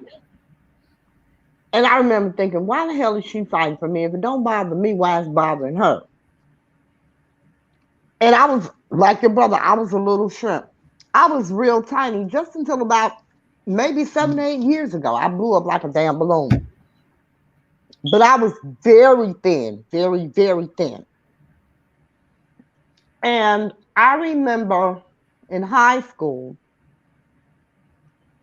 you know who David Ruffin is, right? right. His daughters, they let his daughters in my high school. They were from the projects. And his daughter, Denise, was it Denise? No, it wasn't Denise. It was the other girl. I can't remember her name right now. But he had two daughters that went to school with me, high school. And for some reason, this girl always wanted to whoop my ass. Don't know why. We weren't even friends. And one day after school, and she was a big girl. One day after school, she followed me and she jumped me and I beat her ass. And from that day on, I beat ass every day. I guess I didn't know I could fight. I don't know. But I beat her ass. And I was going to my mom's restaurant. My mom had a restaurant right by my high school. And I was going to my mom's restaurant after school. And somebody, one of the guys that lived in my mom's building, ran and told my mom I was fighting and all these guys because my mom in the building where her restaurant was, she had all these SROs, single room occupancy apartments for the guys. So all the guys from the building came running over there and they were so mad because they thought because of her size and mine, she was going to beat me up. I beat her ass. Yeah. And then then they both wanted to jump me. And I told her, it's no problem. Bring your ass on. But every day after that, If you looked at me sideways, I was beating your ass. You No, know. I wasn't like that. Cause Oh, I was just like yeah, that. I wasn't like I said. Oh, I was just You like know, that. I protected my brother. You know, I was People one of know I those. wasn't What the fuck scared you of them. looking at? I was one of those girls. Yeah. Okay. Who the fuck you looking Uh-huh. at? Yeah, I was one of those. Okay. And then Roots came out. And I went to this all white school. It was 5 black girls in my high school. There were none in my elementary school. And my grandmother made us watch. Well, I didn't want to watch it because I can't watch movies like that. It just does something to me. And my grandmother made me watch it. And everybody else wanted to watch it. I did not. Girl, the first segment I saw, man, I went to school the next day. I would just throw my books down in front of a white girl and make her pick them up and carry them. Oh, that was horrible. Roots came out, I think it was 1976, wasn't it? Was it 70? I don't think it was 76. Because in 70, I was in college in 76. I don't, it was, I was still 76. in high school. That's I don't the think it was year 76. my sister was born. But yeah. Well, I so, could have been a senior, but I don't think yeah, so. let me see. Because But in yeah, 76, when you come maybe it was. from a close-knit family, and like I said, you know, we always had, you know, parties, the barbecues, and everything, you know. See, my mother Everybody, did that too, always. yeah. But the thing was, there weren't really any kids. You know what I'm saying? Mm-hmm. Now, we had a couple of cousins, Mm-hmm. but they had a mom that Yeah. never let them out of the house. Yeah. So, like, we knew all of our older cousins, like that was my mom's age, you know what I'm saying? Yeah. But in terms of kids our age, Mm-hmm. Yeah. we really weren't close with anyone. My mom was close to all of her family. Yeah. But as kids, we really weren't close to anyone. Oh. I had one cousin, he and I were really close. Like everybody thought we were brother and sister because he actually lived with us, right? Mm-hmm. And everybody thought that we were brother and sister. He and I were always very close until, you know, he passed away. We were always very close. But we didn't have, like, you know, my mom was the only child. Okay, that's why. You know, we didn't have a lot of I Yeah. I didn't really, I don't know how to explain it. A lot of my dad's siblings didn't live in the United States. I think he had 2 sisters here. One of them I could not stand. Mm-hmm. So I wouldn't go, they couldn't pay me to go around her because I really could not stand her. The other one that lived here, I loved her to death. And I would visit her all the time. But her kids and I, they were older, you know what I'm Yeah. saying? So we weren't close. Yeah. And on the occasion that we could go to Italy, you know, which was only a couple of times a year, you know what I'm saying? Mm-hmm. It was good to see them, but it wasn't like we weren't close. Yeah. I had one cousin on my dad's side. His name was Sidney. Yeah. And he committed suicide when we were like 19. Oh wow. Yeah, but we would talk, you know, we would write all the time and talk, you know, whenever we could. Because, you know, back in the day, you had to pay for long distance phone calls. You sure did. And international calls were damn near unheard of. And God, You if you know, didn't pay your phone bill, the phone got cut off. You know, absolutely. you couldn't get Absolutely. it in unless you got it in somebody else's name. But then they damn nearly was asking for a lease and everything else. Mm-hmm. You know. So I really didn't have that, you know. that big family thing. Yeah. And the cousins that I did have that I knew very well, I wouldn't fuck with them. You know what I'm saying? You just Yeah. got them kind of people. Oh You yeah. know what I mean? Everybody got them. Yeah. Everybody got them. But like I say, we were all together.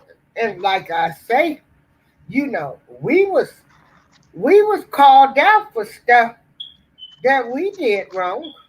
You know, I can remember, sneaking out the house, coming back in, you know, Yeah. finally being caught, Oh, I did and that all the time. I never all, got all, caught. all hell broke loose. I You never know, got caught. not only did I hear it from the parents, but You got to hear from the everybody from neighbors. Chicago came down Hmm. chastising me, you know, Absolutely. And that's and how it went. and none of that happens today. Nobody holds nobody accountable. Let And me tell you, let me tell you, my uh, grandmother had a brother, Uncle George. Uncle George was the most notorious man on the west side of Chicago back in the day. The man looked like he killed you. You understand what I'm saying? mhm. He was shitty sharp. Oh, Uncle George was so sharp. When Uncle George showed up, oh, you knew your ass was in trouble. He was like the enforcer for real, for real. Mhm. When Uncle George showed up, you would rather everybody in the family beat your ass than for Uncle George to show up and he'd have never touch you. He beat your ass with his mouth. Mhm. I will never forget this, and I can't believe I'm about to say this. I was about 11 years old.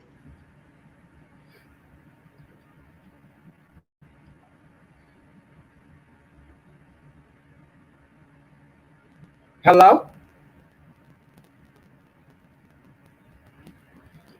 Your mic done went out, Lady Alicia.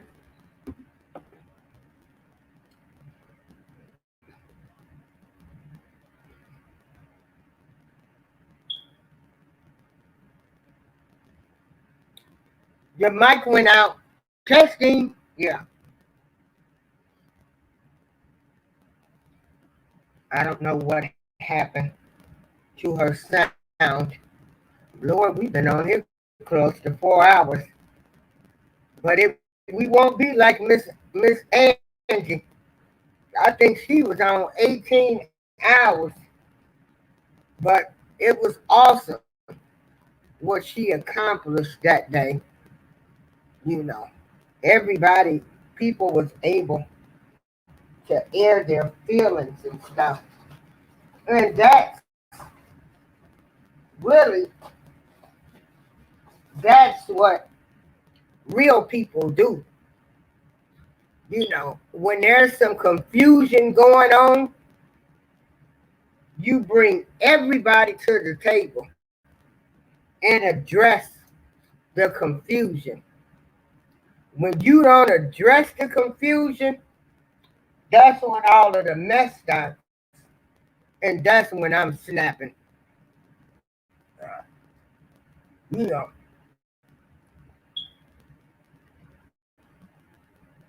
I guess, let me see. They have probably kicked Lady Alicia out again. But this has been a wonderful day. I want to thank everybody that's been supportive of me during this battle I've gone through. You know, it hasn't been easy, but I did what I had to do. And I'm still processing what has actually happened to me. And like not having having any breast. So I'm processing all of this. And this it's been a process.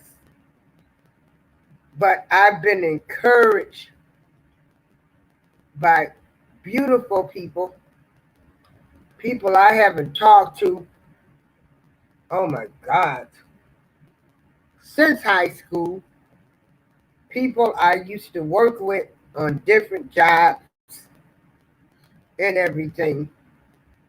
And I want to thank everybody that has donated to the GoFundMe page for me. Um, I was just in awe.